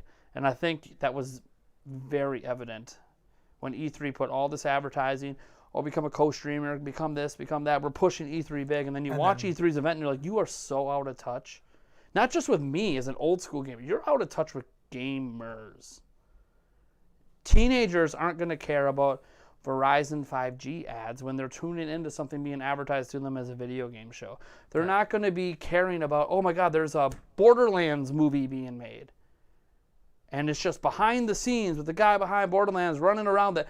I guarantee you most of the teenagers don't even know the guy who runs that company. You know what's funny? Me thinking about it, I didn't watch E3. I watched the Nintendo Direct and I watched the Treehouse, and then you probably watched the Nintendo stuff on Nintendo's channel, right? You didn't even because they had it on their own channels. I didn't go to an E3 website. No, no, it was probably on the official Nintendo stuff. Now for all the other E3 stuff, once it came out, I checked out the trailers. Like that's it. I watched very minimal live streams. Now for me, it's just because time. Like, oh sure, time's all, and they happen. To be honest, even to that opening night live happened in the middle of the day. Like, and I get it because it's actually nighttime out in Europe, so I understand that it's why it's called opening night, despite being in the middle of the day, because it's actually night where they're at. But it's that happens with Nintendo Directs a lot of times too. They happen at these times that I always wonder why Nintendo chooses some of the times they do, because it seems to be to me at times that people aren't going to be available. Yeah, they somehow still do phenomenal for views. So Nintendo knows something I don't. Their market research team, they're paid, so they know what they're doing. But, yeah, I mean, that's the kind of thing. You just said, hey, I didn't really pay attention to E3 until it was Nintendo, and then I watched that. And I watched it on Nintendo stuff. It's like E3 didn't happen to you. It was just another Nintendo Direct. And, like, that's the interesting part is I wonder how true that is for many people where – that's why I said we get to. I don't think E3 is going to go away until they try an in-person event again. I think they're going to hope that's going to save us. The other thing, I didn't even watch all of the Treehouse. Like, I watched most of it after the fact. Like, I watched the first Metroid Dread part, and then I was like, okay, I have to do other stuff. Yeah. And that's the way. And I came back eventually to watch them, but not all live. No. Well, it's even like this podcast. This podcast will have 1,200 views, and then by this time next week, it might have 3,000. So that means most of the people that watch it after the fact. And I feel like that's the way. Right. I mean, that's a timing thing. That doesn't mean the stream version's irrelevant and that you guys watching right now are not having a great time. It's just there's less viewers now than are going to watch it after the fact. So I guess I want to throw this to Eric because obviously we've been to E3. I love the E3 in person. It's great. Mm-hmm. I think the experience has actually gotten better. Even though it'd be nice to have the media badges that we haven't been able to get yet, and we're still not there yet, guys. We got to have 100,000 subscribers. I mean, that's another reason they're out of touch with media and the way social media works. So they're just whatever. And the fact that I can have a website that gets 10,000 views per month and get a media badge, but I can have a YouTube channel that's 300,000 views in a month and can't get a media badge.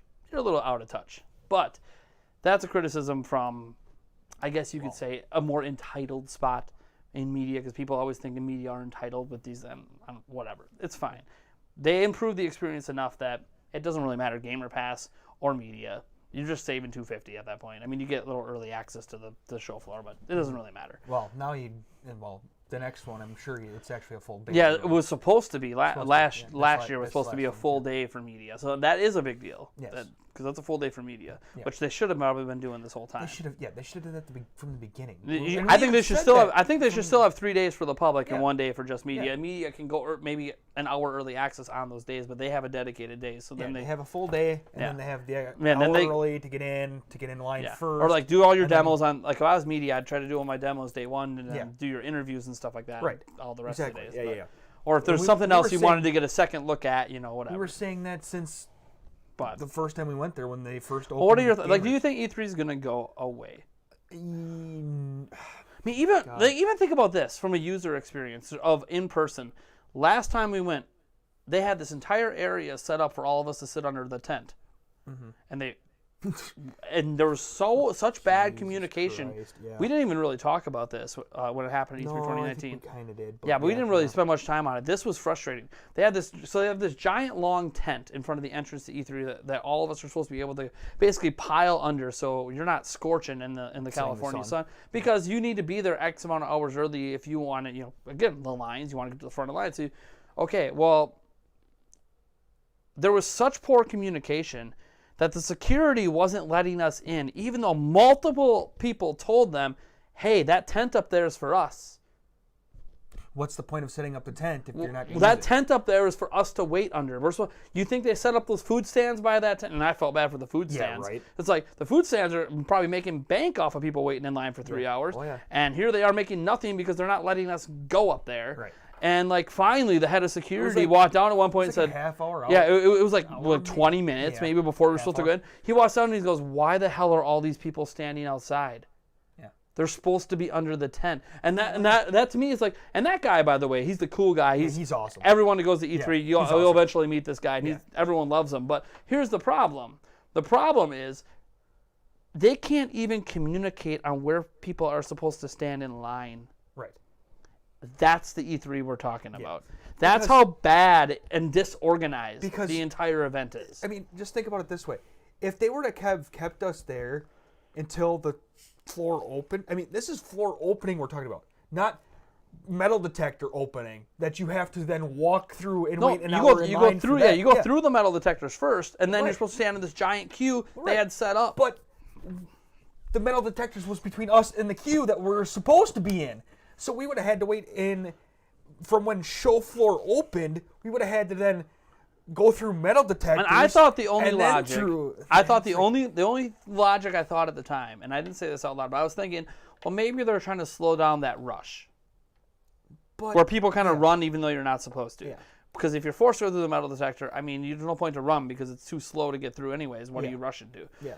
But then again, part of the cool thing, and this was really cool that one day we went as media back in 2016 on the final day. On the final day though, we were there as media back in 2016. Well, what was really cool is on the day we got to go in early because we realized, we could have went in early the whole time we didn't know. So we did that on day 3, and you turn around, and it is cool watching the rush of people come in like a stampede. Yeah.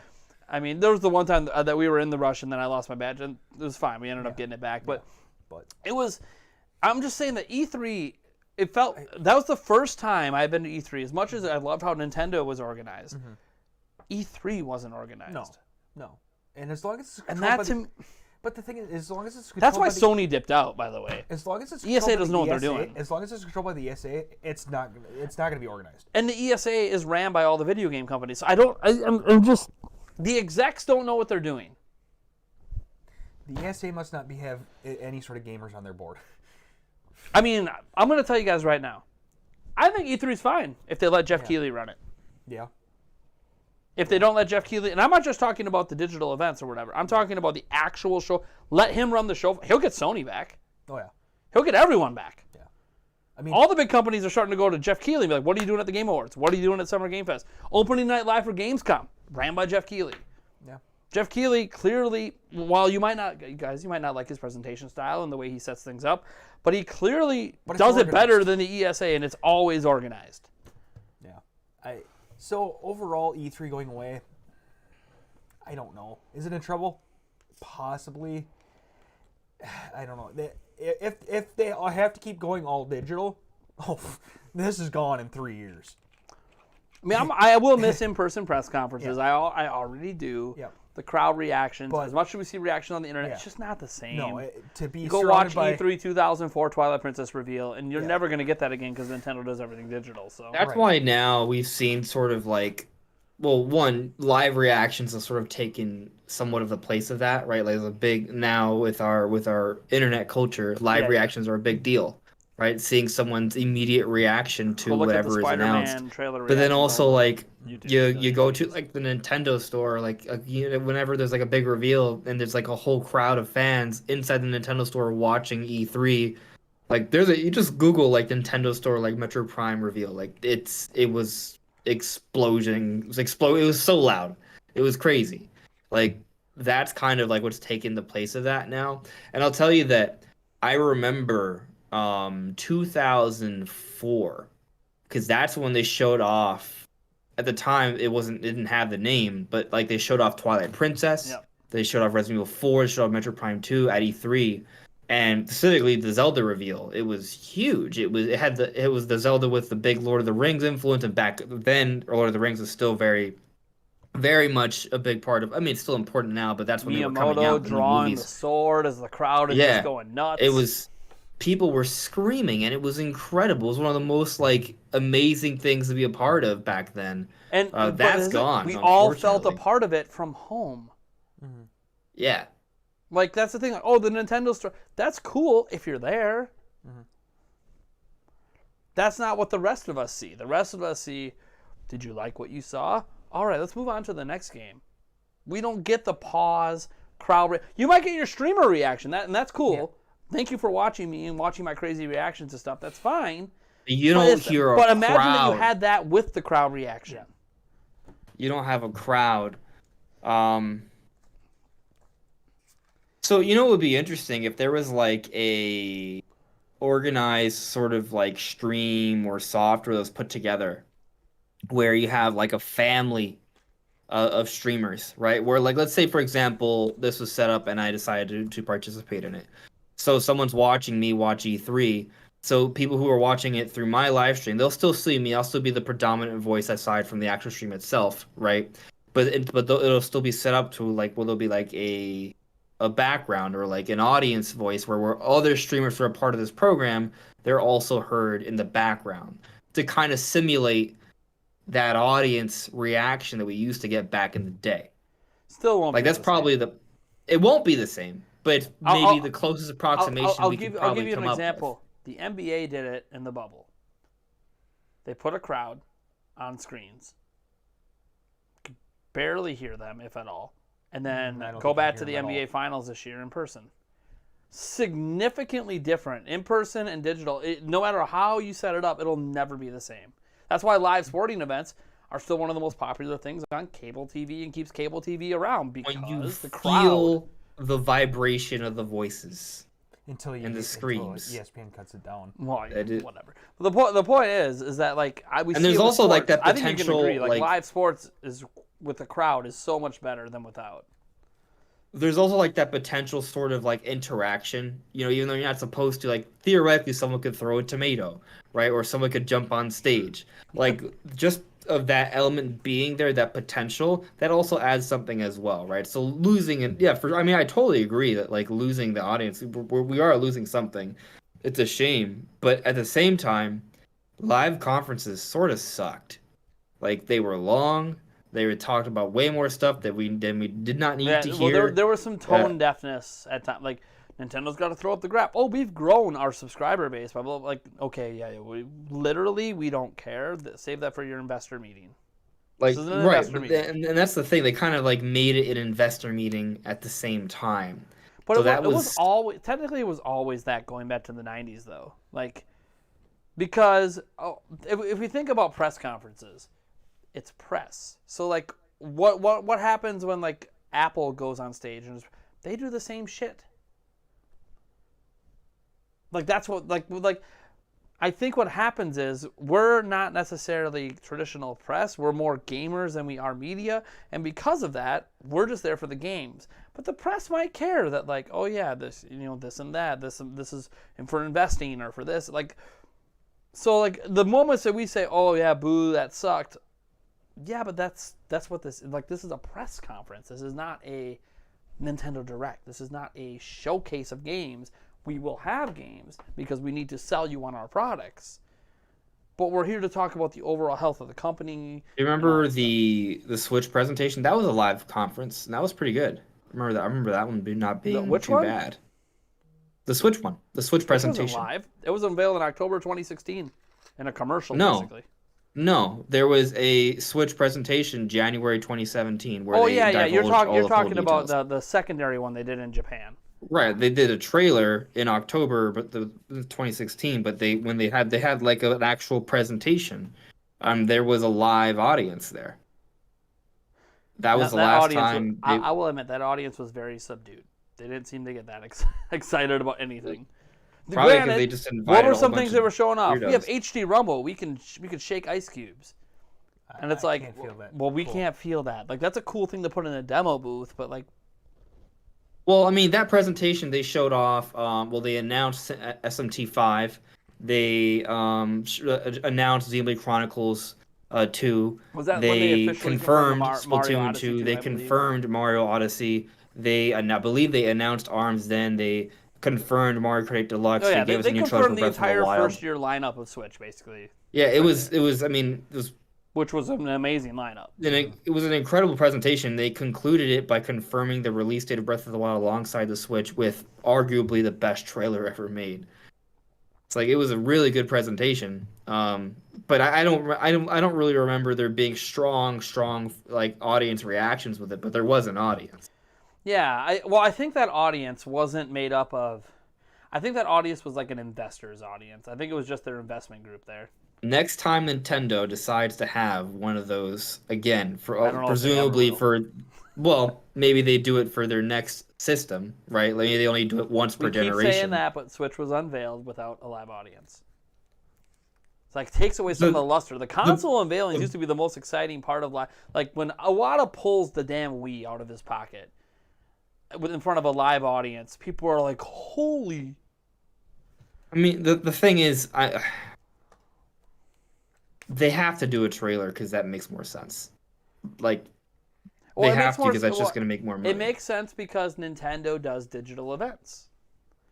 See, it made sense when Iwata pulled the Wii out because everyone announces systems at E3 and everyone does it in front of a live audience. Now we don't do that. It would be cool, though. It would be cool, though, to have a Direct that had an audience. It would be cool to do that. It would be cool. They're not going to. And it would have to be like the ideal sort of like live Direct or whatever you want to live Direct presentation would be where they invite content creators and like invite content creators and people who are actually passionate about it, because then you'll have like a ridiculous sort of like audience and it'll be awesome. Shout out to Natsu in the chat. I couldn't help it. Sports without streakers just wouldn't be the same. I love it. I mean, it happens every year. Someone's going streaking. We didn't quite get a streaker at that Dodgers game, but we did have someone run across the field at that one Dodgers game this year and then just get freaking decked by the one of the ball girls. It was hilarious. Anyways. Okay, so general consensus then. Obviously, Andre kind of thinks, it's probably E3 is probably going to survive and stick around at least for a while. What do you think? I think it'll be fine as long as it can go back with in person. If they have to try to keep doing just straight digital, they suck at digital. They're done. They're better letting the companies do their own thing, and then just. I think E3's strength is in person, but also they've been kind of messing up in person. Yeah. Like we just pointed out, like they seem so disorganized. Right, and not to mention they need to fix their back end too of how you register and all that crap. That's been needed. I mean, God, it would be nice if they had like, if they treated like, so for example, to your point, how E3 is more about the show floor, right? Where if they rethought it, because there are going to be companies that are going to have their own separate events, like Nintendo, who are just going to do a Direct and they're going to have their treehouse. But what if they had just moments where like, okay, we're going to go ahead and play this demo, right? And that's on the E3 stream and this is what they're focused on. But then they also have moments where they do like, live vlogs where they have someone walking around on camera so they can sort of get an up close look of how the show floor looks, see the different attractions and booths. Like do stuff like that throughout the show instead of what it has been. Like that might be kind of a way to sort of modernize it a little bit and get people to be a little bit more engaged. So I'll say this. The thing about E3, and when you consider the show floor and the press conferences and everything, part of, and I'm not big into it, but when I do tune in, part of what makes esports so exciting is that crowd reaction. Oh yeah. It's just like real sports. Yeah, it's cool when you see this epic play made in like a, in like an NFL game. But if there's no crowd reacting to it, it's just you in a room or you watching some streamer reacting to it, and it's just you person, and it's cool. It can be funny, like how I reacted to Breath of the Wild 2's unveiling, but it's still heart attack? Yeah, but it's still also that ain't the same as E3 2004. It's just you don't have that feel, and I feel like esports is obviously, hey, we're a sporting event. We're gonna have crowds there. They're going to react. It can even be just a crowd of 50 people, but they're going to go nuts because they're super into these games. They're super into these companies, and they're going to go crazy when these amazing moves are made that maybe people watching at home don't even realize was so amazing, but the crowd does because they're experts on it. Mm-hmm. So I feel like E3 is trying to find a way to like on the show floor. It seems okay because it's dependent on the company. Some of the companies are really, really good at it. Like when at the one E3 that had Smash back in 2018, they did a really good job. They had a full-on announcer on there. People were going nuts in person over all the big screen Smash happening in the tournaments and the high-end, quote-unquote high-end play that anyone could have got involved in. That was cool. Mm-hmm. But that was also Nintendo gets it. Some of the other companies, like you go to your booth and like everyone's just kind of frowning and aren't really having a good time. There's not really lines. You just kind of free fall and. It just all gets back to I think Sony has felt this way, and that's why they dipped out. Was just the excitement isn't there like it once was. Like this year we made people excited for E3, but that's because of what we were doing. Wasn't necessarily because of what they were doing. So I don't know. Personally, I honestly think in 3 years E3 is going to be a thing of the past. Assuming they had a chance in those 3 years to actually do an in-person event. And we'll see, maybe it bounces back and they civilization still a thing 3 years from now. I mean, we got UFOs and...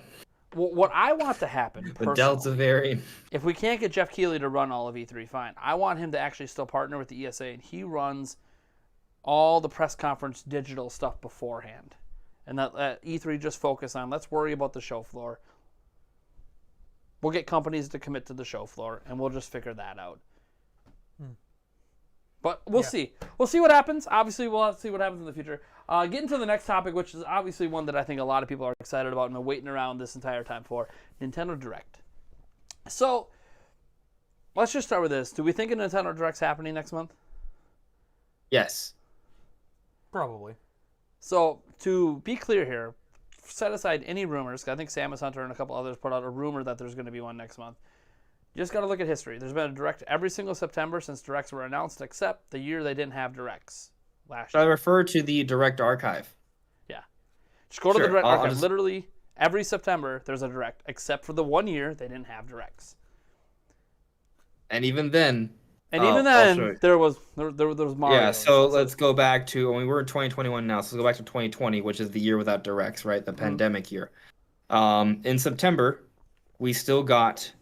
a Monster Hunter Direct, a Nintendo Direct Mini Partner Showcase, both of which I don't really care too much about. Well, I cared about Monster Hunter, but anyway. And then, during that time, I think we still got some other announcements, like there's the Pikmin 3 and Age of Calamity when was the trailers Mario that came out in September. Anniversary thing? When was that? The Super Mario Bros. 35th Anniversary Direct was September 3rd. So that was September. That was basically their Direct. And that was a big Direct, and we got that September 3rd. Yeah. And that was the year where there was not Directs. Yeah. Right?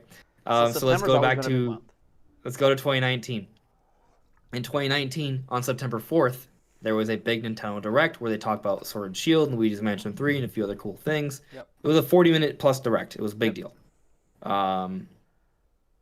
Let's go to 2018. September 13th, big Nintendo Direct. Let's go to 2017. September 13th, big Nintendo Direct, 45 plus minutes. So every year of the Switch era, there has been a major direct presentation in September. And what you may notice, not even just in the month of September, but the first 2 weeks of September. So I'm not saying that this time around it'll be in the first 2 weeks, but the pattern suggests so. Yeah, and September's a little weird this year because like the first happens on a Wednesday, so it could be that following week, or it could be the week after, which would then technically push it into a little bit into the second half. But again, that's all timing on the month. That's not. Basically, it's happening either like the first full week or the second full week is essentially what it sounds like based on the past. Doesn't mean it will. Could be later in the month. But also, if you look at the history, Indie Worlds usually happen the month before a Direct. We got an Indie World. We also got a Pokemon Presents, which conveniently seems to always happen right before we're about to get a Direct. Yeah, that one was weird. Now that one's usually that was like E3, the one we were waiting for at E3. Yeah. Like we waited, like they took so long to give us the Pokemon news. We're already talking about getting the next September Direct. Yeah, right. Like they took a very long time. So that is a bit of an outlier there. I don't really know what to make of that. It's an outlier, but traditionally it comes before a Direct. So I always look at it as I don't need rumor mongers to tell me there's a Direct next month. Nintendo is telling you there's a Direct next month. They don't even need to announce it. It's coming. Not to mention, they probably want to showcase Metroid Dread in another Direct one more time. Well, we also have to consider, we actually know games coming this year. They're going to want to advertise them all again. Yeah. So that kind of gets into... September's a perfect time for hype for holiday. Well, start of the school year. Hype for holiday. Getting into the fall. Let's actually hype for stuff. And they'll have... By the way, guys, there's probably going to be a Metroid Dread Direct at some point or showcase. There's going to be individual... I don't know if there's going to be a Dread Direct. I think it might just have a big feature in a September Direct, and you just have a couple weeks away. We've been getting all these Dread reports, like they're just gonna. Yeah, the Dread reports, too. Yeah. Yeah, I'm just saying I don't think there's a need for a Dread Direct, because the Dread reports have been kind of giving us that information we want and need already.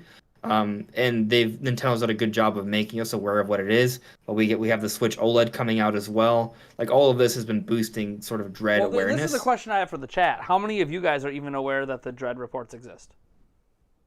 I know they exist, but how many of you guys actually know that they exist? Because I don't actually think people are more aware that the Indie World happened, I think, than they are aware that these Dread reports exist. Unless they're really hardcore and strictly looking for that crap every day, I'm not so sure that they actually know just because Nintendo's Twitter account tweets it out. See, not me. There's a few people in the chat. No idea. See, I'm not so sure the general Nintendo fan base actually knows about those Dread reports. There's something about directs that get the attention versus individual little video features over time, or written features sometimes. Maybe they could do another Treehouse. By the way, thank you so much for the $5 super chat. I see you. Thank you. Another Dread Treehouse might be better. That would be awesome. A Treehouse too. People do like the Treehouse brand. So I could see that. Well, I think what helps with directs is they're announced ahead of time, and that usually the day before. Usually we have had surprise same day directs, but usually we know at least a day before, sometimes two. It gets spread around. Every YouTuber talks about it, and bam, everybody knows. And then you go and you schedule that time, and you know to check for news on that day. Mm-hmm. So, and I don't think that happens with Dread reports. We don't know when they're coming, and even if there is, maybe we do. Maybe there is some consistency to it. But the point is that how many YouTubers have you seen talk about the Dread reports? It's not really something people are paying attention to. Now, some do, of course. There's going to be Metroid channels as an example that every little morsel of news they're going to talk about it. But I get your point. For sure. I mean, they're gonna talk about Dread. Like that's gonna happen. I just don't know if we're gonna get a Dread Direct. I don't know if that's necessary. Do we think that Dread? So I think there's going to be a game Direct, an individual game Direct from sometime between now and the end of the year. But let's just say it's not Dread. Like what other game would they really? Shin Megami Tensei 5. You think Shin Megami Tensei 5 would get its own? And that's possible. Like they have Monster Hunter did one. That's the kind of game that sort of needs like Monster Hunter Rise, to sort of advertise to the Nintendo fan base, make them aware that hey, there's this big game coming. I really hope that game sells well, guys. Yeah. I mean, Shin Megami Tensei has always been a great series. Persona's a great series. I really want to see that game do well, but we'll see. I mean, it has to earn it too. It has to actually be a good game. We presume it's been in development forever, so we presume it's going to be good. But looks good. when we saw it, it looked good, but we'll have to wait. Yeah, it looks great. So, Yeah, I might okay, buy so that we instead of agreed Brilliant Direct's Diamond happening Pro. in September. History tells us it. Some people are rumoring out there, but again, Conceivably, it could happen like the first week of October, but I doubt I it just because don't Dread see. comes out October 8th. I think they're gonna. When does WarioWare come out? Because I feel like they're gonna want to mention that game again. Oh, actually, I mean, I think that WarioWare comes out like the second week of September, but let me double check. WarioWare Get It Together comes out September 10th. So I could Yeah. see them like that week, because again, that would be the first full week of September. I could see them doing one on a Tuesday or Thursday that week, and being like, yeah, Yep. well, we want to advertise this game before it comes out too, so that's going to be. So I could see that Yeah. because I think that's Like another right game that before. Nintendo's like, look, we're not going to do an individual direct for it, but we'd like to mention it the week it comes out. So Yeah. I'm not predicting a date yet, but that seems like maybe a pretty interesting guess there to come out before that game hits. So okay, so setting aside like when we think it might happen, tradition says first 2 weeks of September, sometime the 13th or before. That seems to be what they've been doing. What do we actually think is going to be there? Because I think it's pretty safe to say every game coming out the rest of the year that we know of is going to probably be in it in some way, even if it's Except just for a sizzle Pokemon. reel mention. Pokemon, they might not mention Pokemon, yeah, Pokemon. Pokemon might not be in there, but that's Pokemon's Yeah. almost always separate from directs. But the thing is, they at least used to at least like give us like a quick little trailer. Based off what they did at E3, they might not even do that. Yeah, But I mean, well, we we just just had a got present, a too. I don't present, so think it's we're not gonna a see. big deal, right? Yeah. Yeah, not a big deal. Pokemon companies fine advertising their own games, so I'm not too worried about that. We're But gonna everything get else- like steady updates for both Yeah. games leading up to both the releases Oh yeah. every week, kind of like the Dread reports, but whatever. Well, Pokemon's also Any- a bigger IP, so it gets around a bit more too. Of course, of course. The one thing's for sure, we're gonna get the final Smash reveal. We're supposed to. So they did say that character's coming before the end of 2021, so it feels like, well, they're gonna unveil it there. The last Direct. I Conceivably, tend to they can go- wait if till you the Game go off Awards, what they but- said, I agree it should happen there. I also get this feeling that while they said that, Nintendo might logically go, what if we push this character to 2022 to give Smash a boost in spring before we are No. done? Now, No. again, they said this year, so I get it. Yeah. You should expect it, but I also go, it's the last one. Why would they want to milk it for even longer? You know. No. I mean, I just don't ultimately, by the way, Sakurai decides when it gets unveiled. It's not really Yeah. even up I to think Nintendo. they're not gonna delay finishing this. They're gonna finish it when it's time, and they're gonna move on. It's just that simple. I don't know if they're. Okay, question. If they When they wanted unveil this more character- in 2022, they would announce more content. Yeah, so If I that's- if have a that's question. the- So obviously the Smash character is supposed to come out this year, comes out whatever. Do you think they're done updating the game after that, or do you think there'll still be more spirit events, more costumes coming out? That's tough. I mean, there could be some. I think there's a chance for like a final Smash update. So like they give us the reveal trailer in the September Direct, and later on into the year, there's like that. The Sakurai presents maybe just a few weeks later. It is like a final Smash update. Maybe they add like one more mode, or maybe they add a few alternate costumes, or Well, something like that. I'm talking like forget this year, next year. Do you think they're going to keep No. adding small think- little updates to the game? I think they're pretty much done, and that's it.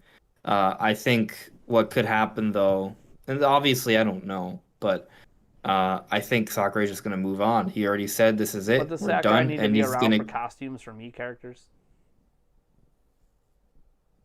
Let's be honest, it's not a balancing thing. All the Mii characters play the same depending on what class they are. And I mean that's something that we'll sort of need to see like the final Smash update for. Like in that final Sakurai presents, he may announce something like that. He's like, "Hey, look, I'm done now, but we'll be doing some. There's gonna be at least like stability updates. They're still gonna do patches and things like that. That'll continue happening. I don't think Sakurai. But like, will there be like any sort of notable content upgrades or additions? It would be interesting if they start doing alternate costumes, because like to your point, that doesn't require like Sakurai have like a lot of influence there. He doesn't really need to be like play testing or anything like that. So conceivably, And that would be a nice way to sort of maintain the Smash hype. Like instead of it being characters, like hey, there's a final Smash character, but maybe every once in a while we'll release some alternate costumes, and then the speculation could then jump to, oh, who's gonna get a costume this time, right? So that might be actually a smart way to kind of continue the Smash hype a little bit. So I like that idea. And it's Well, I just also feel like unrealistic Smash to is such a expect. big game, and it continues to just randomly appear in the top 10 sales charts. And I'm kind of like, there's not going to be another one this gen. It's not like Splatoon 2 where they can be like, all right, we're going to be done because we have another one coming. Like, I feel like keeping it relevant to keep the fan base interacting with it, I think might be something they continue to do. But again, What if they, instead of, because Sakurai is involved in a lot of like the character stuff. Oh yeah, heavily. What if they released like a pack of stages I suppose. and bring in different stages? Because he didn't probably won't have to be there for building stages per se. I mean, when you look at it too, he mentioned that he has been doing. So he used to do every single thing about balancing characters and like he won't let anyone else do it. And he mentioned in some of his Famitsu columns, he started to back off that a bit, where he doesn't do everything. And he said that's because I can't be making Smash forever. One, it's physically. We all know about his hand issues and everything. If you know anything about Sakurai, he's sacrificed his health for Smash on more than one occasion. So he's even said I can't physically do it forever, and also like I'm not going to make Smash forever, so I need to like train other people to be able to do it, so it's in good hands when I no longer do it. It's almost like training people so he can move on someday. And this was the first time that he's actually done that and backed off a little bit, where he doesn't do all of it. So it's possible he might not even be involved in the stage making at all. Maybe he does like final testing of it and makes some notes, that he throws back at him. But I don't know that he even makes the stages anymore. I think he's been just more of a guiding hand that final tests character movesets and then just says, nope, this doesn't work. Redo this. Because I think we haven't heard any stories about him breaking down and going to hospitals over his hands or anything, because he hasn't been doing less of that. So, again, but that's also setting up Smash to succeed beyond him, because it's also, we could go on a whole podcast on Smash, like what we even think the future could even possibly look like for that franchise, because Ultimate kind of feels like it's the end. That's the end, but it's too popular of a series to be the end. So we'll see what happens. But let's kind of set the Smash level aside, because I feel like we've been talking about this a lot, and the only thing I will mention about it is, who do you think's getting revealed? Oh God, I don't even know. I haven't even had a chance to even think about that. Who do you want revealed then? What character do you want in Smash? I already got Banjo, so I haven't played Smash in a while. Gosh. I mean, Conquer would be awesome. There we go. I mean, Conquer. I don't see it coming. We didn't see Banjo coming, so who knows? Yeah. Andres, what character do you think will be added or want to be added, or both? So I'm gonna tell you that the answer is probably something I'm not gonna say. So that's what it's gonna be. What I think sort of makes sense is for there to be another Metroid character revealed, maybe a Chozo, maybe Emmy. It would be in the September Direct, right before Dread. It would help to sort of support all the hype and marketing they've been doing. Conceivably, I could see that happening. I'm sure some people were like, oh, what if it's a Pokemon? Not out of the question, but I don't think so. I like to think that Fire Spice Volume 2 will end with 3 Nintendo characters, 3 third-party characters, but they may end it on a third-party character. And I'll tell you, now that it's at the end, while I would love for there to be another Metroid character, I wouldn't mind it if they got in one more kind of character that like a lot of people have been really wanting for a long time. Personally, if there's just one more character they could put in that I think would be absolutely fitting more than any other, it would be Rayman. Why? Because Rayman has been wanted and requested for so many years, and Nintendo and Ubisoft have such a great relationship. It's strange that of all the companies that have a playable character, Ubisoft doesn't. So, I feel like Rayman deserves to be that final character, but just because Rayman deserves to be the final character doesn't mean he will be the final character. But if you're asking what I want Rayman. So 2 things. You really expect me to let it go that you just kind of sort of hinted that you might know what the character is, but I'm not going to say it, so I'm just going to go on this tangent of stuff. No, I don't know. I don't know. I actually don't know. I mean, the way you worded your initial start, that was kind of like, know. I know something, but Nope. So I'll just speculate on things that aren't going to happen. I'm telling little I'm, spin doctrine. For those that watch Pat McAfee's show, I can't just forget the word that just came. Go back and rewind the tape, everyone. He kind of said something there that's like, yeah, but hey, he does. By the way, he does this a lot. If you ever listen to his podcast, he'll like bring something up like, oh wait, maybe I shouldn't be saying that. So let me just spin this into. I'm trying to be as sincere as possible. I do not know who the final character will be. I do not know. Is that a political answer? No, it's not.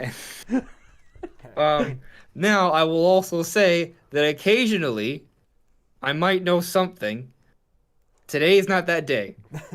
Okay?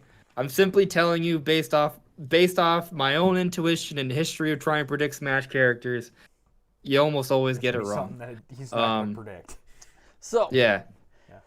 Setting that aside, I do think, by the way, that it's going to be an Ubisoft character. I don't think it's going to be Rayman.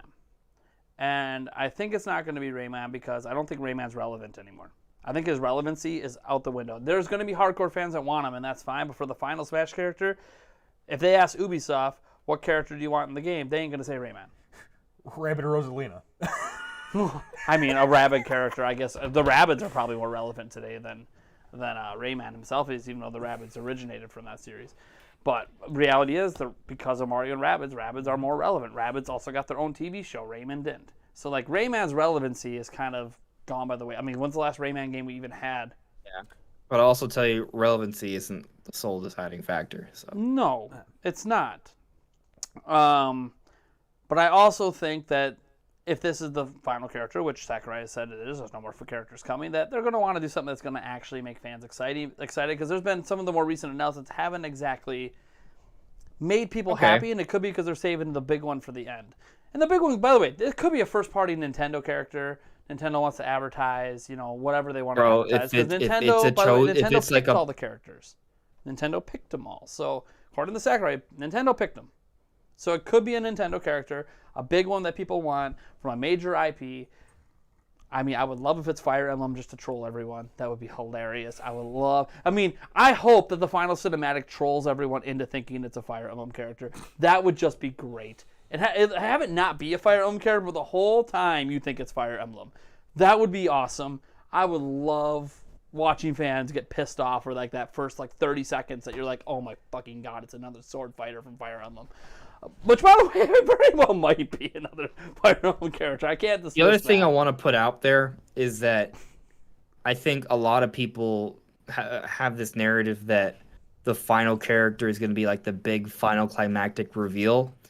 And it's going to be for some people, but for most people it's not. Because that's how every single character is. Yeah. There's going to be a group of people the character really appeals to. And then there's a whole bunch of people that will be like, oh, that's cool. And there'll be other people like, oh, that's stupid. How dare you, Sakurai. I look at it like this. When Banjo-Kazooie was announced, right, a lot of people like me just went nuts. Mm-hmm. But the sales of that character, people buy the pack and get all of them, but they also sell them individually. It's actually the lowest selling individual character of all of them. So, the relevancy of Banjo-Kazooie wasn't really there. It's not a relevant IP anymore. People don't even know what the hell that thing is. So they see, oh, it's a bear with a bird. What the fuck is that? And people don't know because they didn't play the games. They didn't grow up on it. And yes, by the way, Smash does add, exactly like Rayman, and these characters that used to be super relevant and have a long history. But they also sometimes add current-day popular characters. And that's, like when Joker got added. That was a current-day popular character. Shin Megami Tensei is a deeper IP. It's been around even longer. Persona spun off of that. But it was a more modern character that got added. So I look at this as, we haven't had a modern character added in a while. So we really haven't. Ubisoft character. They've been kind of digging into the well for a little bit. And I feel like if you look at this pack, one, it makes sense to be a Nintendo character based on they just did 2 third parties in a row. But that doesn't necessarily mean anything. This whole last pack could be mostly third parties. And that's fine. I do think it's going to be Ubisoft because of that partnership and because how well Mario and Rabbids did. And I feel like there is Ubisoft and Nintendo have kind of always been a little good together. They've been good together. It's not like the EA promising the world to Nintendo with the Wii U and then just pulling out because the Wii U wasn't what they thought it would be. Ubisoft and Nintendo always get. They don't always get. By the way, Nintendo doesn't get most of Ubisoft's games. All their best-selling games pretty much don't go to Nintendo. But Ubisoft also makes a lot of pretty good exclusives for Nintendo, and they partner up a lot. well, yeah, they partner up a lot. We also do get some of the older games when they remaster them, like we got the Assassin's Creed stuff. So like, and that kind of gets me to my point. Despite costumes, and despite other things existing, because we have seen that characters have been announced that have had content already in the game. That's happened. We've had characters come in. It used to be, if there's content for said character in the game, a costume, an item, this or that, they're not going to get announced for the game because they're already in, quote unquote, in the game. I think an assassin from Assassin's Creed is getting in. Because that's an IP that's super relevant, selling really, really big, and Ubisoft would, like if Nintendo came to them and said, we want Rayman, of course they're going to say yes. But Ubisoft might go, but like we would really like it to be this, and we also have Assassin's Creed games on your platform. So like, I will tell you this: there is already an Assassin's Creed Me costume. But that's what I noted. We have seen where items, costumes, etc., haven't necessarily meant the characters can't come. It's not a deconfirmation. It's rare. It's rare. But No, that's Banjo-Kazooie. oh, Jesus. Anyways, Sorry, I had to. anyways, I had to. you bastard. I don't even want to think of rare of the company. Although then again, like Sea of Thieves is really good, and it could be. By the way, When did we get the Assassin's it could be Creed something Me like you want to talk costume? about big, relevant, current day, and also old school Master Chief. Throw Master Chief in the game. Like, Oh, That would actually, be I was going to huge. get to I that. mean, that would be massive. So There's a actually, Halo let's Infinite game coming out. stay there. If there is a character that can be added that would qualify as a big final climactic reveal, it would be Master Chief.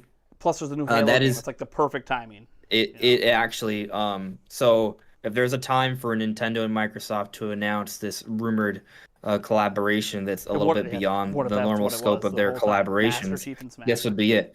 Because I mean, we just got confirmation from Phil Spencer that Game Pass is not coming to Switch. So if we're not getting Game Pass, what is that What collaboration? is the Switch for? I think what? What is the Switch Yeah. on? Phil, And wouldn't it be crazy to me? Hold on, this will be even crazier because Microsoft's people thing. have thought we don't need Game Pass as an example to get some of Microsoft's games, right? And they're really pushing Halo Infinite. What if in this direct? Because we haven't even got into what they're going to announce in this direct yet, besides the Smash character. Sure. Well, this is a good starting point. What if? And this is something I didn't even put in my video because I did a whole what could they do? Xenoblade 3, all this other stuff. What if the Microsoft collaboration isn't just Master Chief and Smash? That's a big deal. That's cool. Halo Infinite's coming out, makes sense. But what if it's also because the Master Chief Collection's coming to Switch natively? That's what I think. Yeah. And so it's a that dual will- announcement. That if okay, so when I say that's what I think, I'm not saying that's 100% what's happening, but that is like A logical Master thought Chief- process. yeah, if Master Chief is going to be that character, which I actually think there's a decent chance of, considering the rumors and such, and that there needs to be something, I could see that, and it would then bleed beautifully well into a Master Chief collection announcement as well. Yep, and then Yeah. Microsoft would also love it. Be like, Microsoft will get Master Chief sale, but they'll also love it because it'll help push people to be like, okay, Halo, what's that next Halo? Oh, it's Halo Infinite. Oh, do I have to buy an Xbox? No, you can play it on your phone. You can play it on your PC. Just get Game Pass. Just get xCloud. Like, it goes into everything Microsoft is pushing by targeting a new audience to try to be like Nintendo tried to do with phone games. Oh, we're going to put this game on phones and then release a new game on Switch. Yeah. Now Microsoft could be like, look, we've made a lot of money off of this. We're not really going to make any more. It's already on Game Pass. Let's just throw this on Switch because it can run it. Also get Master Chief and Smash. It's kind of like a perfect marriage. It's great for Nintendo fans and it's great for Microsoft. Like people always say, Microsoft keeps giving to Nintendo. What's Nintendo going to give back? Advertising for Halo Infinite because you're going to have Halo on the platform. Oh God. So the cinematic is gonna be. Oh. It's cinematic. I mean, hold on. it's gonna freak Hold on. people out because, Hold on. by the way, because the Hold on. cinematic, if it's Master Chief, is gonna involve Metroid, and people are gonna flip thinking it's Metroid Prime 4. Yeah.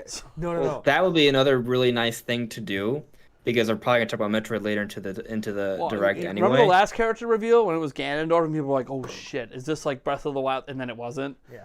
No, Like, but that's there what I was still think. It's going to gonna be be a one of big those Zelda, moments if it but is there was still a lot of Master good Zelda stuff towards the end, so it was kind of teasing that, right? Yeah. Playing with our emotions because they know we expect Metroid, right? So that makes a lot of sense. Not saying that we'll see Prime 4, Prime Trilogy in the Direct. I think both of those things, the earliest we see it is the Game Awards this year, but even then, that's kind of maybe a stretch. Yeah, I think we're on the same page though. Like that makes sense. But again, there's so many possibilities Yeah, I know, that And what makes sense isn't always like what they do. Like knowing our luck, it's going to end up being like some dude from Among Us or something. It's going to be like some random character none of us were even thinking from of. Monkey Ball. Just gets dropped in. Which, by the way, I just want to say, Super Monkey Ball. Super Monkey. That's what I said. It's going to be something that's nobody saw coming. Some people are going to be happy, and other people are going to be like, "Really? That's the last one we're getting?" It's like, "Oh, you weren't going to get your favorite character." None of us. By the way, none of us are getting our favorite characters in Smash unless it's some obscure character that nobody's talking about. No. Smash Ultimate has already done its job for me. I got Ridley, I got King K. Rool, I got Banjo and Kazooie, and then I got Pyramyth from Xenoblade Chronicles 2. Like all of those characters were like the characters I always dreamed about getting, and I got them all.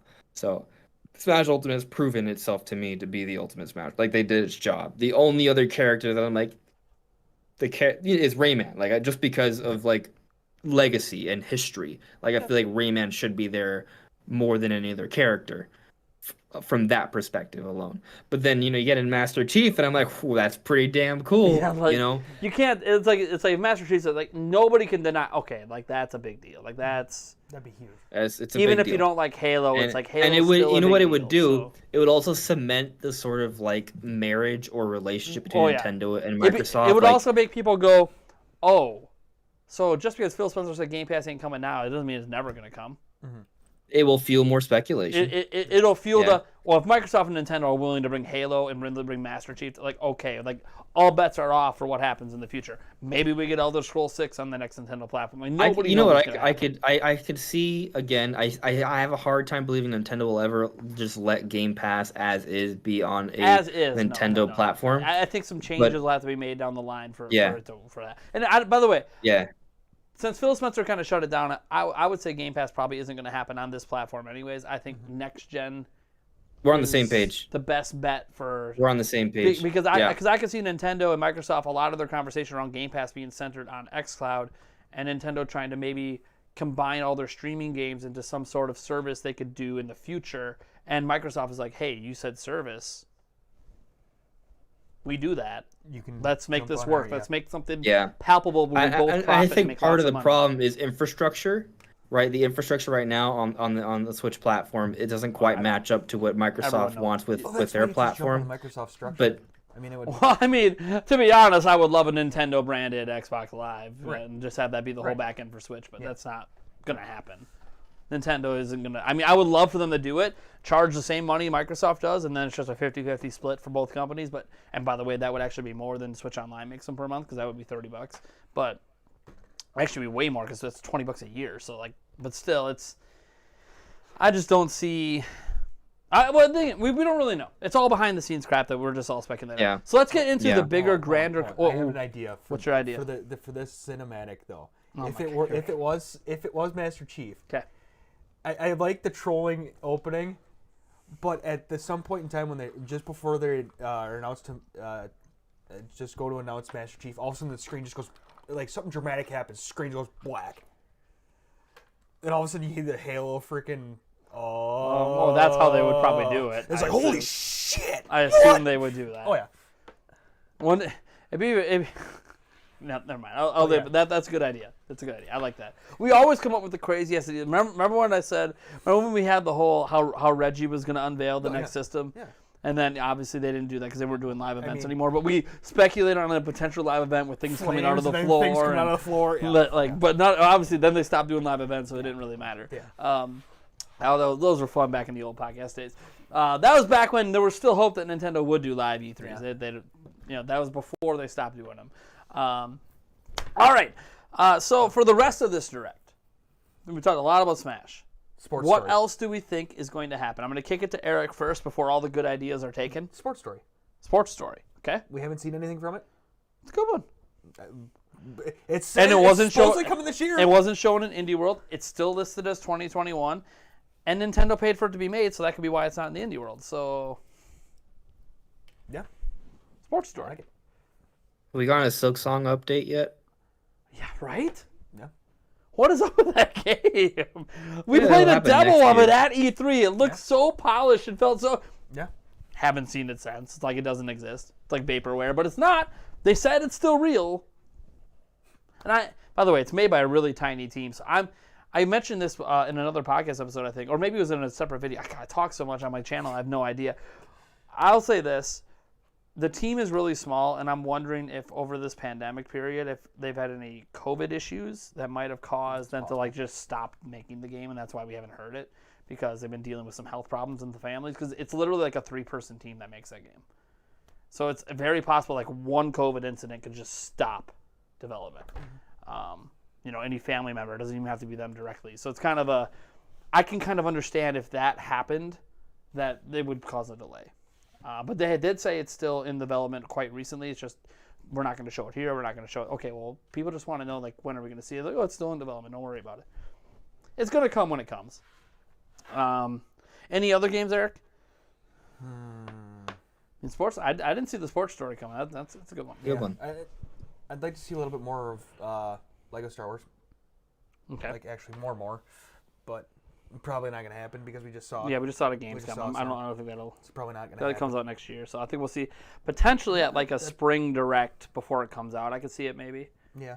Because they did show it in a previous direct, I believe. Yeah. As a highlight clip a couple of years ago. Yeah, I was just looking up some games before this, but that was the one that stuck out the most to me that I want to see the most. And you want to see the ones? So, question for you. Do you think, Metro Prime 4 or Bayonetta 3 pop up here? Probably not. Maybe Bayonetta. I feel like people think not. Bayonetta's going to get unveiled before Metroid. I feel like that's what people are feeling. I have a feeling that, I've said this before, I have a feeling that Prime 4 is going to be E3 next year. Okay. Well, I think the one reason that people feel like Bayonetta will be unveiled either now or maybe at the Game Awards. Well, Game Awards makes sense because it was unveiled initially at the Game Awards, so that's the whole connection there. Plus, Nintendo feels like that game fits a broader audience, so it's a good way to draw attraction. But also, I think it's because Kamiya, the director of the game, got so frustrated with people asking about it and them continuing to give, hey, development's going well. And he literally said, we would love to show the game. Nintendo owns that game. They decide when it's shown. Which made me feel like the game's ready. It's almost done. Nintendo's just keeping the bullet in the chamber to decide when are we going to time this and announce it and release it. Because I feel like Kamiya got so frustrated, people asking, hey, we'd love to show, it's not us. But it's not us, it's Nintendo. And he hasn't really said anything. And if you guys know Kamiya, he speaks his mind. And Nintendo knows intimately that he speaks his mind, I'm sure. He's probably already complained directly to Nintendo that, hey, why can't we show this game yet? People won't stop bitching about it. And Nintendo's like, And he probably said, you're right. You paid for it. You own it. You decide when it's time. So, by the way, guys, stop pestering him. Stop getting disappointed. There's that event. There's that event happening where Platinum's going to show off games, and it's not going to be. Stop getting upset. It's Nintendo. If anything, pester Nintendo. So, will Nintendo unveil it at this September Direct? I don't think so, personally. I think Game Awards is a much higher chance of it because I don't think it's coming this year. Now, if it's going to release this year, it's going to be I do think. I guess I'm going to ask Andres this. Do you think Nintendo's going to unveil any new games we don't know about yet that are coming this year? Not that are being published by Nintendo unless it's some sort of eShop release. No, there will be no physical retail games that will be announced in the Direct that will come out this year unless it's a Smash Ultimate Complete Edition, which is already a game that exists. It would just have the DLC. That's the only thing that can maybe be announced that will come out physically. There could be a couple small eShop titles that come out digitally, for example, maybe a Kirby game that's just announced and it comes out a month or two from now, something like that. But otherwise, no, nothing for this year. So I think, and this is just there could be DLC stuff. Yeah, DLC, obviously. Yeah. I think that there is a chance, a small chance, but a chance that there is some game in December that's going to come out in the middle of the month that they just are holding back, and I don't know what it is. The reason I say this is because we have seen Nintendo unveil a game and release it in 2 months. Yeah. They've been doing this the entire Switch. So it's not like there's not enough time to unveil a game and drop it in December. And I kept thinking, what game makes sense to maybe do that with? Sure, you could argue Kirby. Kirby usually doesn't have super long run-ups, and when they release the physical games, like it could just be the Kirby game they've been working on, and it could be the DK game that we've heard rumors of. Like it's like a DK game maybe. Like there's chances. I keep thinking, and some people are gonna get mad that I say this because they'll feel like it's not a long enough run-up, and that Nintendo's doing the franchise dirty or something. Xenoblade Chronicles 3 dropping in December, unveiled now. They love talking about, like you saw what they did with Xenoblade Chronicles 2, the long segments, showing off a ton of the game, 3-month run up to release. They have actually released major games in December in the past on Switch. Smash is one of them. Xenoblade 2 is another. Yeah, and it kind of looks like if you think Xeno 3 should be next year, look at all the big games already that we know about. All of those games are going to be bigger and overshadow this game. Now, yes, they did technically release Xenoblade Chronicles 2 in the midst of a whole bunch of big games in 2017, so it's not like they're not willing to do that. But they might be like, we want to kind of give this its own couple-month window and just let it kind of see what it can do. See if it can give us that final boost in sales right before Christmas, heading into the next month, and just see what happens. Because they've already done it with other games and they've done well. So it's not like they're throwing it out to die. Xenoblade 3 is probably never going to end up being a major holiday title anyways, in terms of being, that's what we dropped in November of 2022. Probably not. In terms of quality and scope, it is the kind of game that would be worthy of a holiday release. But I'm just going to say I don't think Nintendo looks at it as something that's going to sell well enough to be that game. But I also don't think it's going to come out this year at all. I think there's like basically zero chance. And the main reason for that is because Advance Wars 1 and 2 Reboot Camp is coming out December 3rd. Yeah, but that's like right at the beginning of the month, and I don't think that precludes releasing something 2 weeks later. I just think that would be too little of a window for Xenoblade to come out before Christmas, and then also have a short window of being announced to release. And then also last year we did see those short windows, but that was a weird pandemic year. Nintendo's kind of gone back to a little closer to normal sort of announcement to release window. So I don't think so. I mean, I know you're saying that as a possibility, right? I'm not saying it's going to happen. We could talk about if Xenoblade 3 is going to get shown at all, which, maybe it will be. I mean, I'm definitely, if I had to pick between Xenoblade 3 and Donkey Kong getting announced in the September Direct, I'm going to pick Xenoblade 3. Just because I feel like Xenoblade 3 might need a little bit more of a marketing window, actually, to sort of build up hype for that.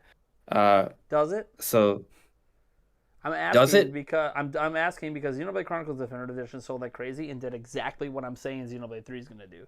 Xenoblade 2 sold like 2.5 million, 3 million, so that's pretty good. But Donkey Kong is a stronger seller, and that's before the Switch era. So,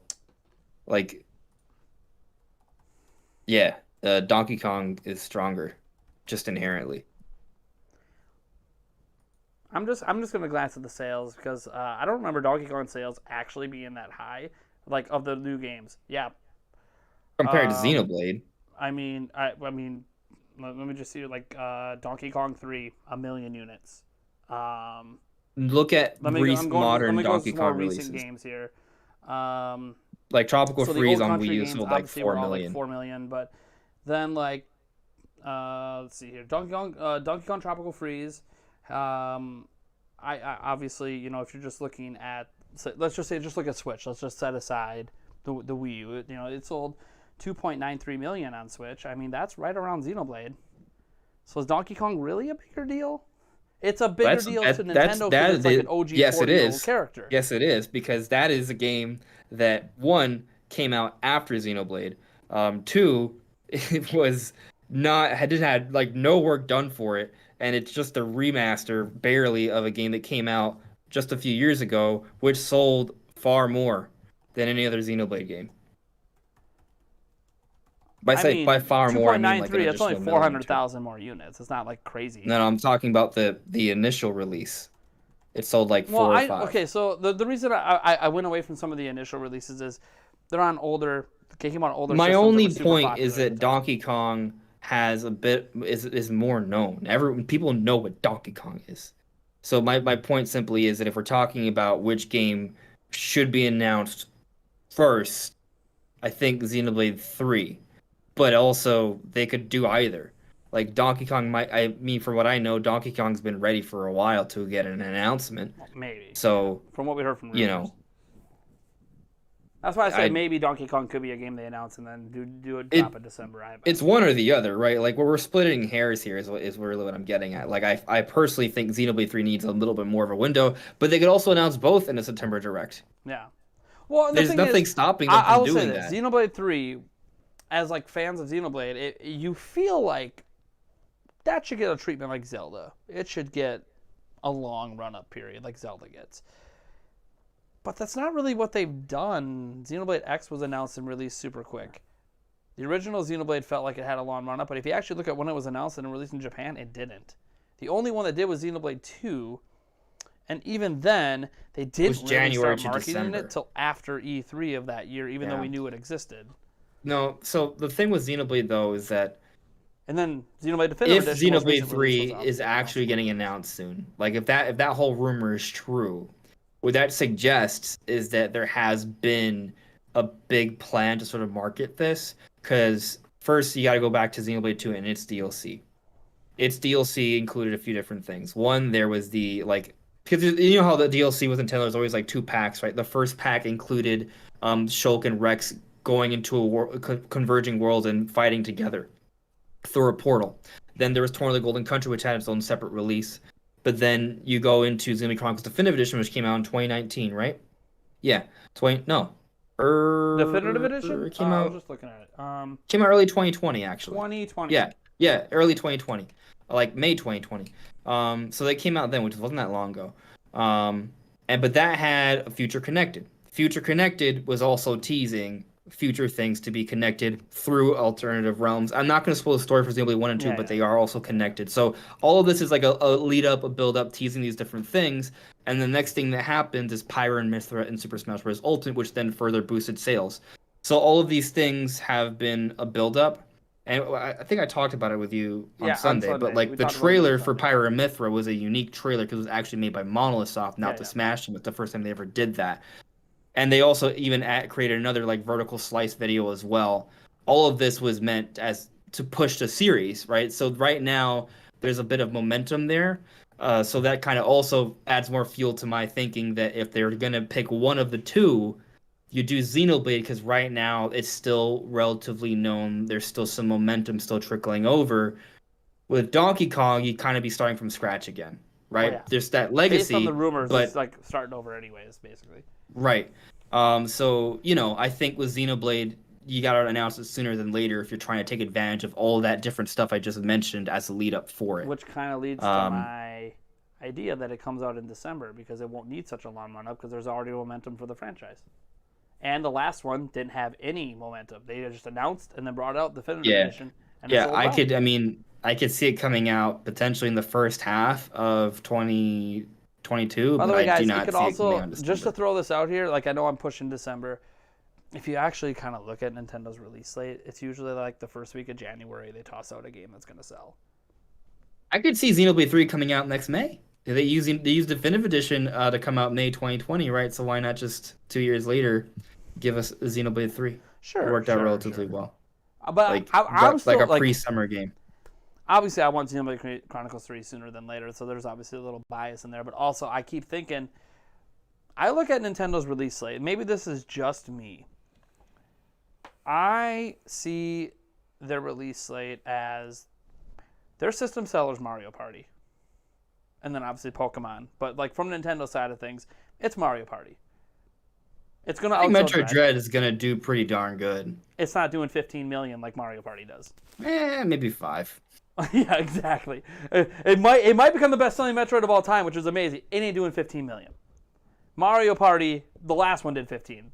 High chance this one's going over 10 at least. Mario Party and Pokemon are both going to be probably the best-selling games. Yeah, those are going to be the things selling units, especially to families and kids this holiday season. Yeah. It's going to be those games that are going to really be pushing things. And that's fine. I don't know. Dread might surprise us, though. Like, I'm calling 5 million, but it might exceed that. And 15 is definitely a stretch. But, I would love to see Metroid Dread somehow get close to 10 and just shock the world. And that's cool. But also, as people say, from our perspective as like just gamers, we shouldn't really care how well it sells. We should just care it's a great game. Fine. But I also look at it as Nintendo cares about sales. Metroid, I think, is going to exceed any sales, maybe even Nintendo's own expectations. But stronger sales mean more games. Yeah. That's if people want to know why. That's the argument in a nutshell why we care about it. Strong sales mean we're getting more. Metroid Dread sells well. Also, that more won't be the last side-scrolling Metroid we get. We're going to get more. Yeah. But I look at this as, well, if their big seller is really from Nintendo side of things, they're looking at Mario Party. That's the one that's going to really push the sales. Metroid Dread, sure, the hardcore fans might help switch OLEDs day one. All this, that's fine. But also, that's not what they're really leaning on to be their holiday seller. They're leaning on, they're going to lean into marketing because Mario Party games kind of sell themselves. They don't really need a ton of marketing for Mario Party games. It's a new Mario Party. It's going to sell well because every Mario Party game sells well. They don't really have to push it that much. Where Metroid Dread will need a bit more pushing, which they've already kind of been doing anyways. As we saw in the chat, a lot of people don't know they've been pushing it, but they have been. There's been the trailers, like there's some things. Yeah, there's some. The trailers were trending, so. Well, sure. But like trending, I don't know about you, but I like go to trending and I see, oh yeah, it's trending, 4,000 people. That's nothing. Like, go to the overall trending tab and you see 1.5 million is what's trending. So it's like, okay. You know what? Like the trending, Let's look up. People that see trending, it's all localized. So it might be trending for me. It might not be trending for somebody else. Let's look at Metroid Dread, the latest trailer, Glimpse of Dread. If that even hit 1 million views. I think it did. I didn't look at the numbers on it. And by the way, guys, when you look, sometimes numbers on like trailers on YouTube are a good indicator of what's going to really sell well. Just like Spider-Man, look at all the numbers on those trailers. It's going to have maybe big box office records because it's exclusive at theaters the first weekend anyways. So let's see here. Metroid Dread. It hit 500,000 5 days ago. So like the announcement still trailer good. has almost 2 million. Right, but the latest trailer that came out August 20th. 575,000, which, that's not bad.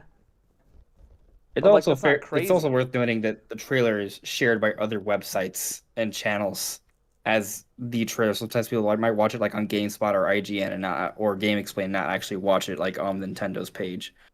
So that definitely like diverts views.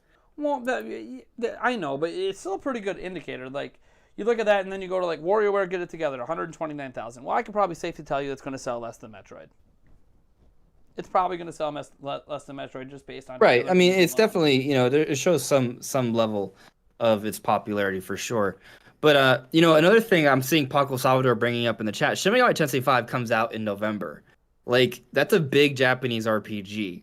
Oh, yeah, and they're going to push it. Like we said, they're probably going to do an individual... Well, I think the argument that was being made, though, is that do you really think they would release another big Japanese RPG just a month later, also in the month of Advance Wars 1 2 Reboot Camp, with a short sort of announcement to reveal window?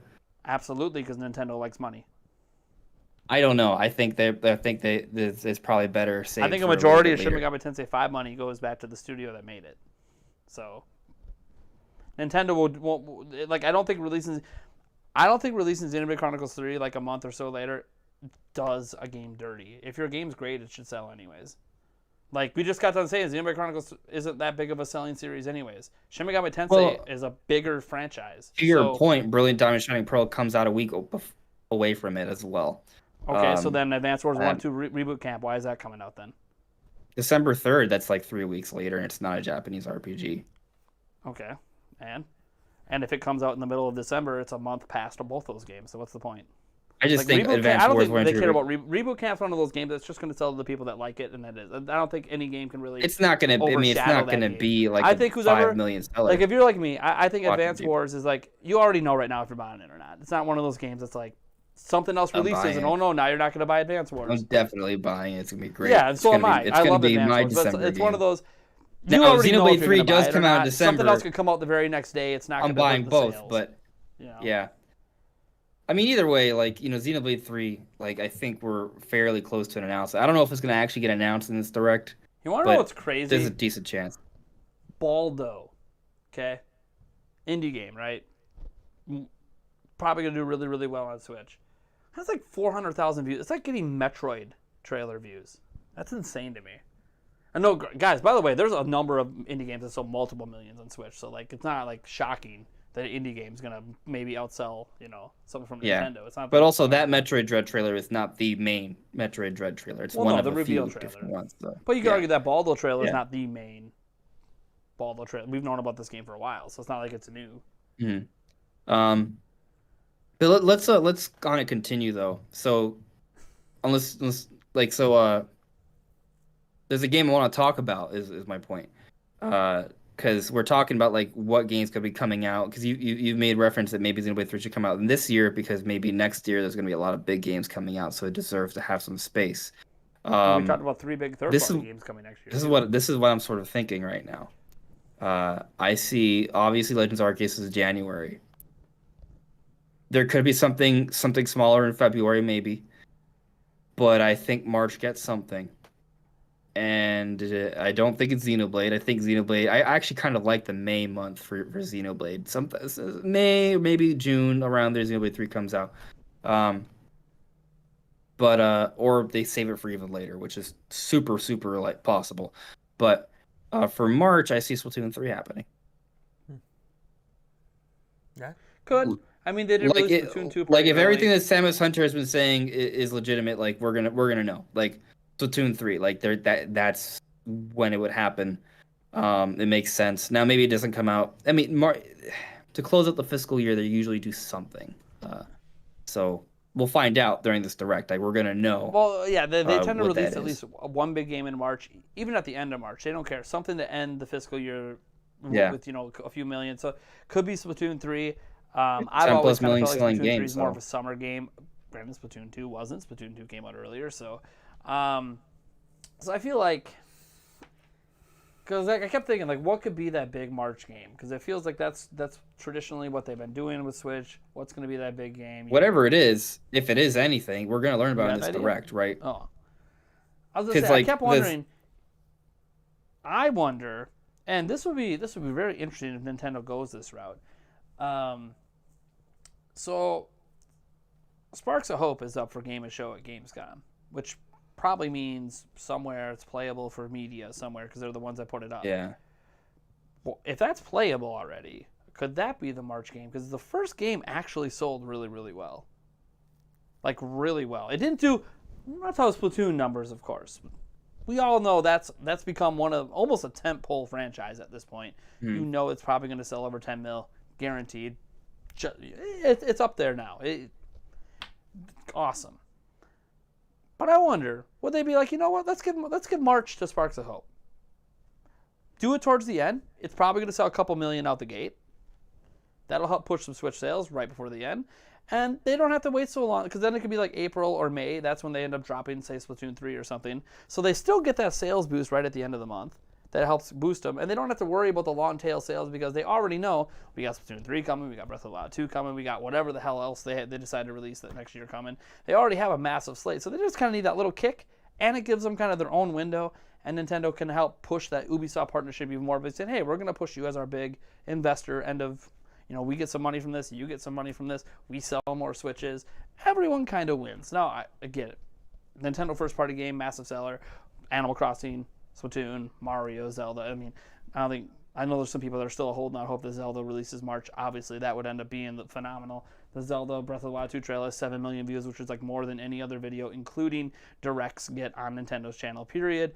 Obviously, Breath of the Wild has a chance to maybe sell 10 million in the first freaking week. That's how. I think it's worth noting, though, that most Zelda fans rewatch trailers.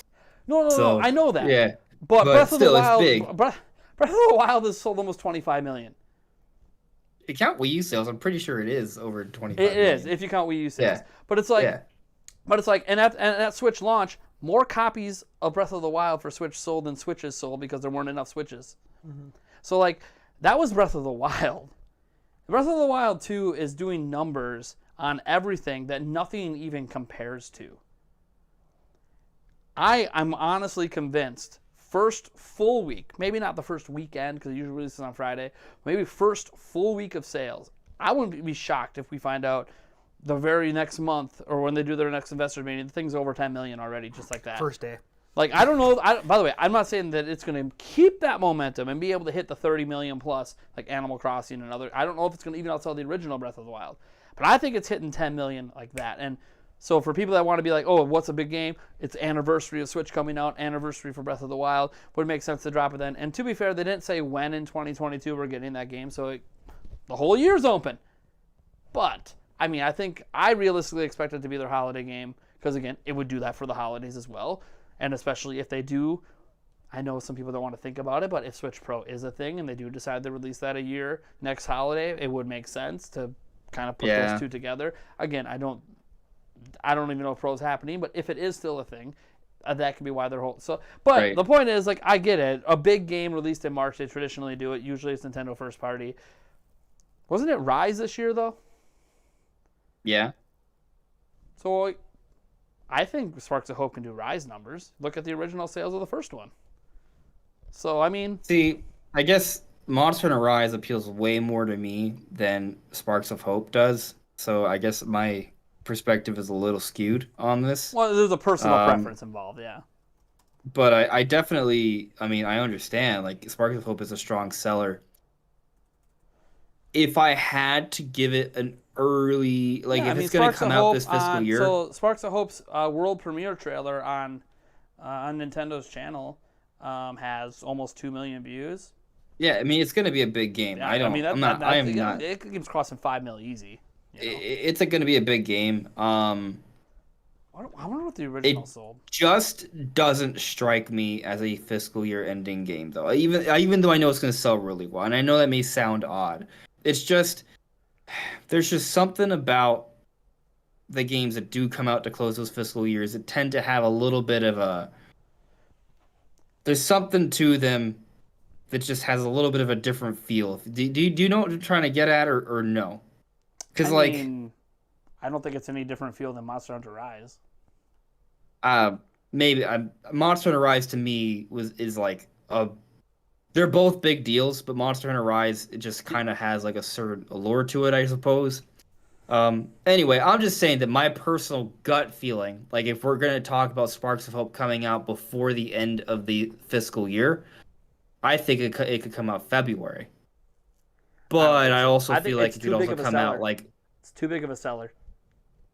Well, they released... I want to look up the original... Hold on. Mario plus Rabbids sales. I'm curious. They did release Ubisoft has published 3D World plus Bowser's Fury and Bravely Default 2 in February this year. Because Nintendo likes to put their big... Oh, yeah. Dude, no. Mario plus Rabbids Kingdom Battle sold almost 8 million copies. It's a big seller. That's not getting like a February release. That's going to be like a major sales period release. Like a March that pushes... This is going to push when did Rabbids come out? The first one. When did that one come out? That it came out like in August. Well, sure, 2017, right? But that was also a new idea at the time. You can kind of call it like a new IP. No one knew what it was going to do. They didn't know it was going to sell 7.5, 8. Well, why does February have to be a bad time for it? I mean, it's literally on the fringe of being in the top 10 selling Switch games of all time. Sure. Well, my point is that Nintendo released 3D World plus Bowser's Fury during that time, and I'm pretty sure that game has had strong sales. Yeah, in February. Probably did. I don't actually know what the sales for that is. I'm sure Nintendo's put them somewhere, so I'm sure. You want to know what I think? I think as long as they release it, it's going to sell well. Like I don't think the timing matters that much. Now, if you release it the same day as Breath of the Wild 2, that might hurt things a little bit. Well, I mean that's anything. Or say they announced Super Mario Galaxy 3, then but. But I think the point I'm trying to make is, you can release Splatoon 3 anytime it's going to sell well. Release Zelda anytime it's going to sell well. We can make that argument on any game that's going to sell well, but what do they traditionally do with the games they know are going to sell well? They put them in time periods where they want to push Switch sales. They know Sparks of Hope, they got the trailer views. They have the prior game sales. They know that's pushing sales the way Monster Hunter did.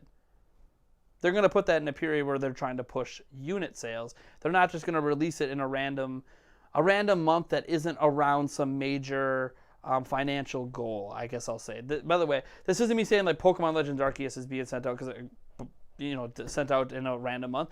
Nintendo usually has a big game come out in January, and that could be the big game for January because they like to they like to stem the tide of the usual sales dip after December. It also comes out in late January, so that could kind of hold things over for February too. Yeah. Not saying there won't be something else in February, but Yeah, like they won't the necessarily. February could be like I don't even know. Kirby. Maybe Kirby could be a sports story could come out then. Just something like that's smaller that might sell a mil. Could be maybe DLC, like maybe DLC for Monster Hunter Rise comes out in February. Yeah. You know, something like that. Yeah. And I keep mentioning DLC for Monster Hunter Rise. I'm talking like the paid DLC. Like there's going to probably be an eventual like an expansion. The paid stuff. The big updates. Or I mean, this is something we haven't even talked about.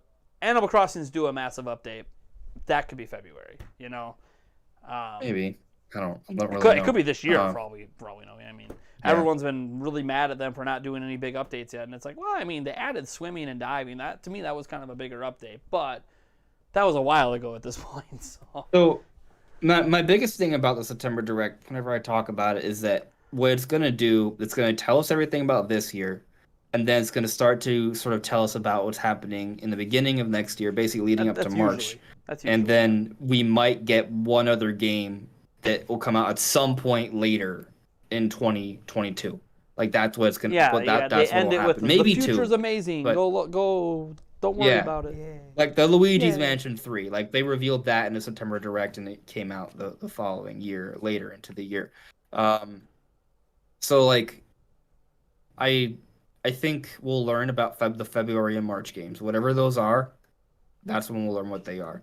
And when they do not show Breath of the Wild 2, people will be like, "Oh, it's coming out summer." I don't think it's being shown, but I mean, if they do and they say it's coming March, I mean, okay, Nintendo, you have shocked me again. If it's coming out March, you have we're going to learn. surprised me again. You have made me excited. I'm going to go into hibernation and wake up in March. But that I'm not going to dismiss as possible, folks. I don't think it's going to happen. But that's what's going to make it all the more shocking if it does, because nobody expects, I shouldn't say nobody. A lot of people actually think it will.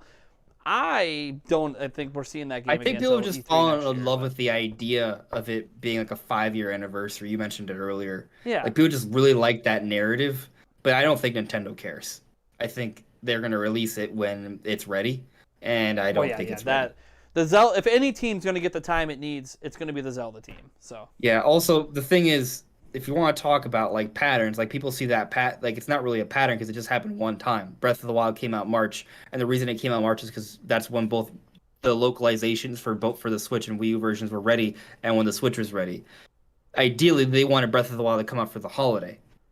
So most of the time, Breath of the Wild would have been a holiday 2016 game if Wii U wasn't dead, but Wii U was dead, and they wanted it to launch Switch. Right. So. Like because of circumstances, it was pushed to March. Mm-hmm. Under normal circumstances, a big Zelda game is going to come out in the holiday. That's how it always has been. So to predict Breath of the Wild 2 to come out next March... I'll say this, too, I don't know about saying that. Traditionally, in the history of Nintendo, their best-selling games come out in the holiday period. But then we've seen numerous times on Switch where that's not the case.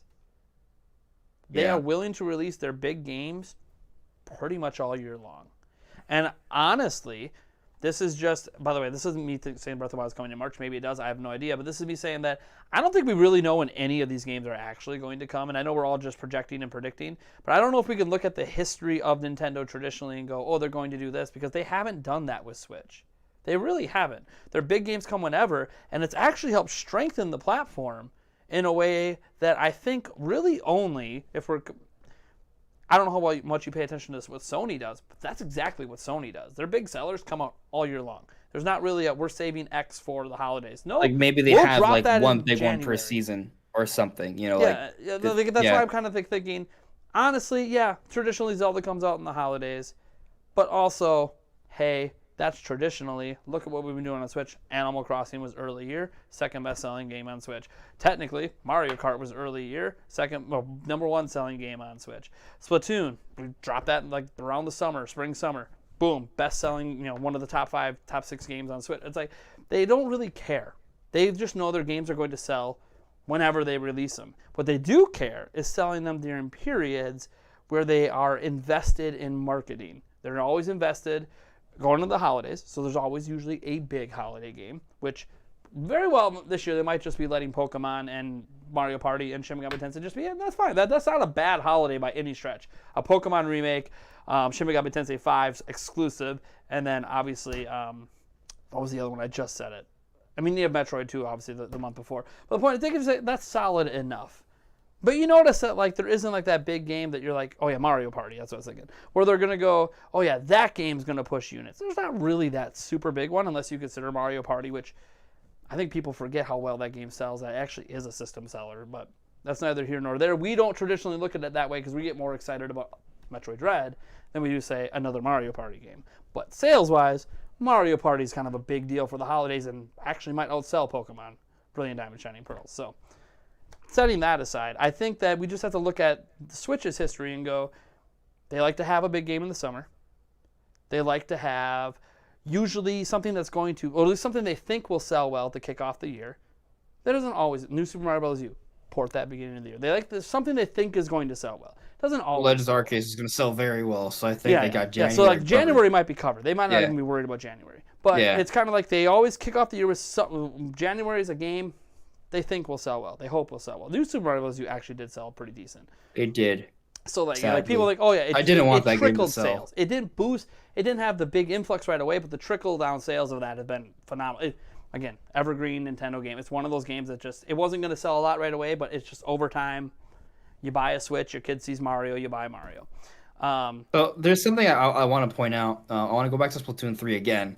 Sorry, but it's just I like with Smash Splatoon 3 because we were talking about Smash earlier. With Smash ending, presumably, they're gonna need that game that kind of gets like the regular updates to kind of keep the fan base engaged. And I think that actually strengthens the argument for Splatoon 3 to come out earlier than later. Because Smash is ending this year. Sure. So at least on the record, it's ending this year in terms of like big content updates. So they're gonna need another game like with that it this year. Either way, no matter what happens. Yeah. I think he's ready to move on. So getting Splatoon 3 out sooner than later, I think, is important. So that kind of, to me, sort of strengthens the idea of a March release. And you could argue 3. trying to push Nintendo Switch Online, and I mean maybe they have an online announcement coming up, so then having a game that pushes that too. That is another thing. Like, if Splatoon 3 is coming out in March, they're going to have a test fire, and they could say, hey, Nintendo Online members can play the test fire, right? So, and I think it's a good chance Splatoon 3 is a big game for this Direct. Sure. So setting aside, like we've been spending a lot of time, one game, when's it going to come out? Let's just go. Give me 3 games you think we're going to see at the Direct next month. Forget when they come out. Just what are we going to see besides the games we already know are coming this year? Because I think those are probably all safe bets to appear in some form. I'm not even sure. Okay, like just games that'll be talked about. So Splatoon 3, either Donkey Kong or Xenoblade 3, not both, one or the other. And I don't think they're going to talk about Breath of the Wild 2. I think Sparks of Hope has a decent chance to be talked about. Maybe doesn't get like a big sort of feature, but at least like a little quick trailer. So Eric, you've heard us debating now for like 45 minutes. You got any thoughts? Want to add a couple more to your sports story based on what the games we've been talking about? I mean, I know just based on rumors from before E3, a Kirby game or 2. Yeah, we've had a Kirby game every year. Every year. I completely forgot to mention and Kirby. We haven't had one yet. Yeah. I'd love to see Dream Course 2. Yeah. Okay. That'd be awesome. Okay. And then I know the rumors again with the new DK game. I mean, at some point you figure maybe the rumors would be true, but that was all leaning towards E3, so maybe they decided to push it to September. So I'm gonna okay. So I do think we're getting some major Nintendo game shown that's either announced for next year or will be a new announcement for next year. I don't know. It could be Xeno 3 because we've had a lot of recent rumors on that. Obviously, Donkey Kong rumors have been going around for a while, and it kind of sort of feels like if that game exists, it's done. It's just like Bayonetta 3. I think Bayonetta 3 is pretty much done, and I think it's just a bullet they're keeping in the chamber, deciding when the best time is to release or announce or whatever. Donkey Kong's 40th anniversary would have made a lot of sense, but they didn't really do that. At least maybe they end up doing it, and they say it 40th anniversary, but we'll see. Because that could be why, by the way, didn't get much for Zelda's 35th. Oh, because we're going to get Donkey Kong 40. We're getting You know, they're going to blow out the 40th anniversary Watch they announced DK the Donkey way they Kong did for with December. Mario. Because they could look at it as, yeah, we don't know if it's going to be as popular as Mario, but also, hey, look, DK is like, it's like the OG mascot. We're going to give it some respect. I don't know if that Nintendo cares about that. I think they care more about money. But then they didn't really blow out Zelda's 35th anniversary, which could have made them a shitload of money too. So I don't know. And there was a pandemic and all this crap going on. So you never really know. And we haven't really had, honestly, a lot of Nintendo first-party games even coming out the last couple of years. It's been a really strange time. So yeah, sure, we're gonna get something from Nintendo. Whether it's Splat 3 shown, whether it's a new game shown that we don't know about from Nintendo. Maybe it's Monolith Soft's new IP. Maybe that's what gets revealed, and that's gonna be the big March game, and they're gonna push that. I would love it if it was like a big online game. I'm gonna throw out a game that hasn't really been talked about a lot lately. Is a third-party game. Has been Don't say it. It was basically confirmed in a leak ages ago, and would be kind of a big deal. Resident Evil Outbreak. That's supposed to be a Switch exclusive Resident Evil game that has the same budget as the Resident Evil 8, Resident Evil Village. It's supposed to have a high budget Resident Evil game that's being made for Switch. And you might go, well, why would they do that? Well, Resident Evil games actually have a long history with Nintendo platforms. And if it's actually really, really good, it might do pretty well. Now, I don't know when it's going to come out. I don't know when they would even think about releasing it. But unveiling it now, because it's a third-party major game, like Sparks of Hope, that could use a little bit of a longer run-up for. Could do now. Could be a summer release next year. That could end up being a May I come release. just like their early year releases, though. Like, Yeah, usually I we see mean, who Resident knows? Evil come out in the first Maybe they half. drop it. Maybe they make it a February release and then let it have a whole month. Well, to maybe itself. it's the March game. Yeah, like that's the thing. It's a major company, Capcom, that they work closely with already. Monster Hunter, hello. If Nintendo paid them to have a major Resident Evil game and they told them, we don't want it to be like Revelations. We don't want secondhand crap. Look, you don't want to bring 8 to us. Fine. Because they did do Resident Evil 7 on Switch in Japan. You could stream it. But they're like, we don't want that. We want you to build a Resident Evil ground up for our platform that's on par with the rest of the franchise. And they signed that exclusivity deal. They did that with Monster Hunter Rise. Although Monster Hunter Rise is going to PC. But Monster Hunter Rise was built from the ground up for Switch. That's why the PC version's coming later. I mean, the Monster Hunter Rise engine is, it's the re-engine, right? Yeah, like, it's the re-engine. So. Again, it's the re-engine. Look what they did with that. What do you think they can do with Resident Evil built? And what's interesting is that Rise is a game that is a little bit more open, right? Resident Evil games are more close corridors, so like visually, this game it could be awesome. People really might even say, I out, prefer this over Village. I don't know. That's going a bit far, but it's a lot of people prefer Rise over World. Built from the ground up for Switch on the RE engine. Again, this isn't even coming from like Rumorville. This came from a data mine leak last year that this game exists. So, why not unveil it now? Yeah. There's not going to be any other major third-party game, I think, in the show that's going to overshadow a new Resident Evil. They don't have a current Resident Evil to advertise anymore. I agree that this is a good time to announce it, actually. Again, not coming this year. Yeah. I think it's 2022, but... Not to mention, if we go back to last year, they announced Monster Hunter Rise a little bit earlier, I think, but they announced it the year before. No, it wasn't that far off. Yeah, I think they announced it... Well, but last year is when they announced Monster Hunter Rise, around this time. Like, well, they had a Monster Hunter Direct in September, but there might have been, I think there was 2 Monster Hunter Directs. Yeah, I'm saying that because Monster Hunter came out in March, and it was announced, I think, was it announced September before? Can't remember. It was announced the year before, but I can't remember. It was announced in one of the Direct Mini Partner Showcases. I want to say it was either the second one or the third one. Yeah. It might have been announced in September. Yeah, I feel like that was part of that mini partner It was announced in September. I think it was the mini partner showcase. I think it was like the big game that was in it. Yep, that was it. It was in September. So it was announced in September. Resident Evil Outbreak now released in March. To come out, the timing I mean, even is like, if it's not March, I just kind of think if right. that game's real, if that leak happened, if it didn't get canned, and it really is this high-budget Resident Evil game, they're going to want it to hit in the heyday of Switch. We're still in the heyday of Switch. I feel like it's time, and it probably could sell. You look at the Revelation series. The Revelation actually sold all right on Nintendo platforms, and those they games were are like B tier pretty Resident Evil meh games. by comparison. They were to B the tier main Resident ones, Evil yeah. games, right? They were made by, Yeah. they weren't high budget. But the thing about this, and what was in all the documents, is that this is a high budget one. This has the same budget as 8, and if that's true, which is insane because 8 had a huge budget, but I could believe that from Capcom. People like Because horror games on Switch. Capcom so, and Nintendo have a very good relationship and have made a lot of money together. Capcom has literally made Zelda games. Like, Capcom and Nintendo have a long history together. And it'll be interesting. I Switch would like is it the to be de over facto the shoulder. platform in Japan. Resident Evil is going to outsell Resident Evil 8. Resident Evil Outbreak will outsell 8 in Japan on Switch. Period. Because Switch is so dominant. But how do you want the gameplay to be? Did we see any information on the gameplay, or you just know? There was some stuff. This guy like Dusk Golem, who's a Capcom leaker. He leaked a whole bunch of the Monster Hunter Rise stuff too. Has put out some things. How it the project originally started as like a next Revelations game, and then like Nintendo kind of came in and said like, hey, like no.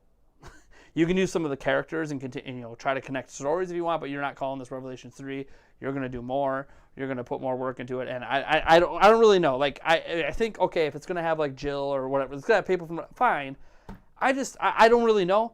Resident Evil games kind of have similar gameplay, but then there's been a lot more action oriented lately, so it's one of those we haven't seen it. So there's just a lot of speculation. I'm curious around what if it'll be first person or over the shoulder. Don't know. I'm assuming if they're going to use characters from Revelations that it's going to be third person. But by the way, third person can work. You can have a high budget third person. I mean, Resident Evil 4 is one of the best selling Resident Evils of all time, and that's exactly what that is. So we don't know. It's a game we don't know a lot about, but it was in a leak. This isn't even we need rumor mongers. No, this was in a Capcom leak that was completely legit. There is another big third party announcement that I think there's a really good chance it's in this direct actually.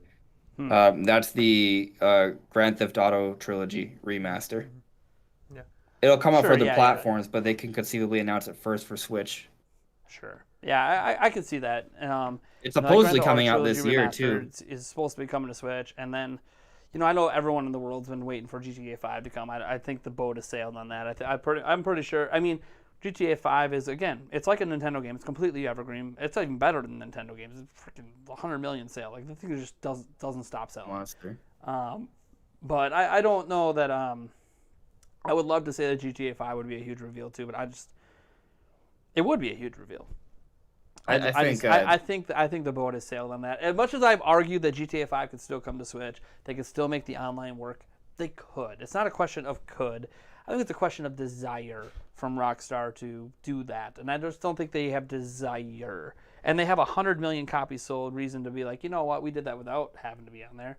We'll give you old remastered games. That's cool, but we're not going to give you. Well, I think there's steps, right? So like, if they announce this remaster pack, Nintendo has a deal where they announce it in the direct, right? Where so it does kind of stand out, even though it's coming out for their platforms, it stands out because they make the announcement in the direct. It does relatively well. I think according to Polygon, it's going to be like an eShop or digital release only, so it's not even like that big of a deal, but it's something, right? And if it sells better on the Switch than the other platforms, then Rockstar will be like, oh, okay, they'll take that data. And then maybe they decide to port something else, maybe eventually GTA 5. Or, maybe eventually they just are willing to bring the next new one day and date, or kind of like how Bethesda has treated the Doom series a little bit, moving forward at least. Or it becomes a situation like with Resident Evil or Monster Hunter where like, hey, look, we have this bigger one already available for their platforms, but we think it would make more sense just to make a ground up version for Switch. But that's probably years down the road. Yeah. And at which point we're talking about the next Switch. It would have to be the next platform, I think, at that right. point. Yeah. All right, so I think we're going to wrap up the podcast there. We've been going for a while here. I want to thank everyone who's been here live. I want to thank Eric, who probably looked bored out of his mind the last hour. I mean, I had one game that we actually didn't touch on at all, and I don't think we've seen since or heard about anything since its announcement is Project Triangle Strategy. Triangle Strategy. Yeah. Yeah, Oh, I right. feel like that's one that I Completely expect to slipped see. my mind. Yeah, I think I kind of something expect to that'd see Triangle Strategy here. In this Yeah. direct, yeah. I kind of expect to see it. Well, again, it doesn't come out till next year, but I mean, it Yeah, is like I don't think we've I seen much from good it, point. if at all. Have Well, I we? mean, we have when it was announced. Well, yeah, but It seems like a really likely game to show off. Yeah, They it feels usually like, kind like of it's a third-party game. It's Square. They're gonna like just toss it in there for like a little quick. Oh, and remember we have this game coming, and then okay, then move on. they after might a minute. they might announce another demo too. Yeah, you it know, could be to play. a demo announcement too. I Yeah. can't forget they did do that for Yeah. Octopath. So, So sorry to. no, that's okay. I'm in gonna the- hey in the- contribute. In the wrap up. Cut me I off. think that was bitch. a good thing to Anyways. point out. Thank you guys so much for tuning in. It's been awesome. Andres Restart. If you guys would like to follow Andres Restart, please do. Go down in the description. Let's go. Let's get them to like, I don't know, 20K by the end of the year. Let's do it.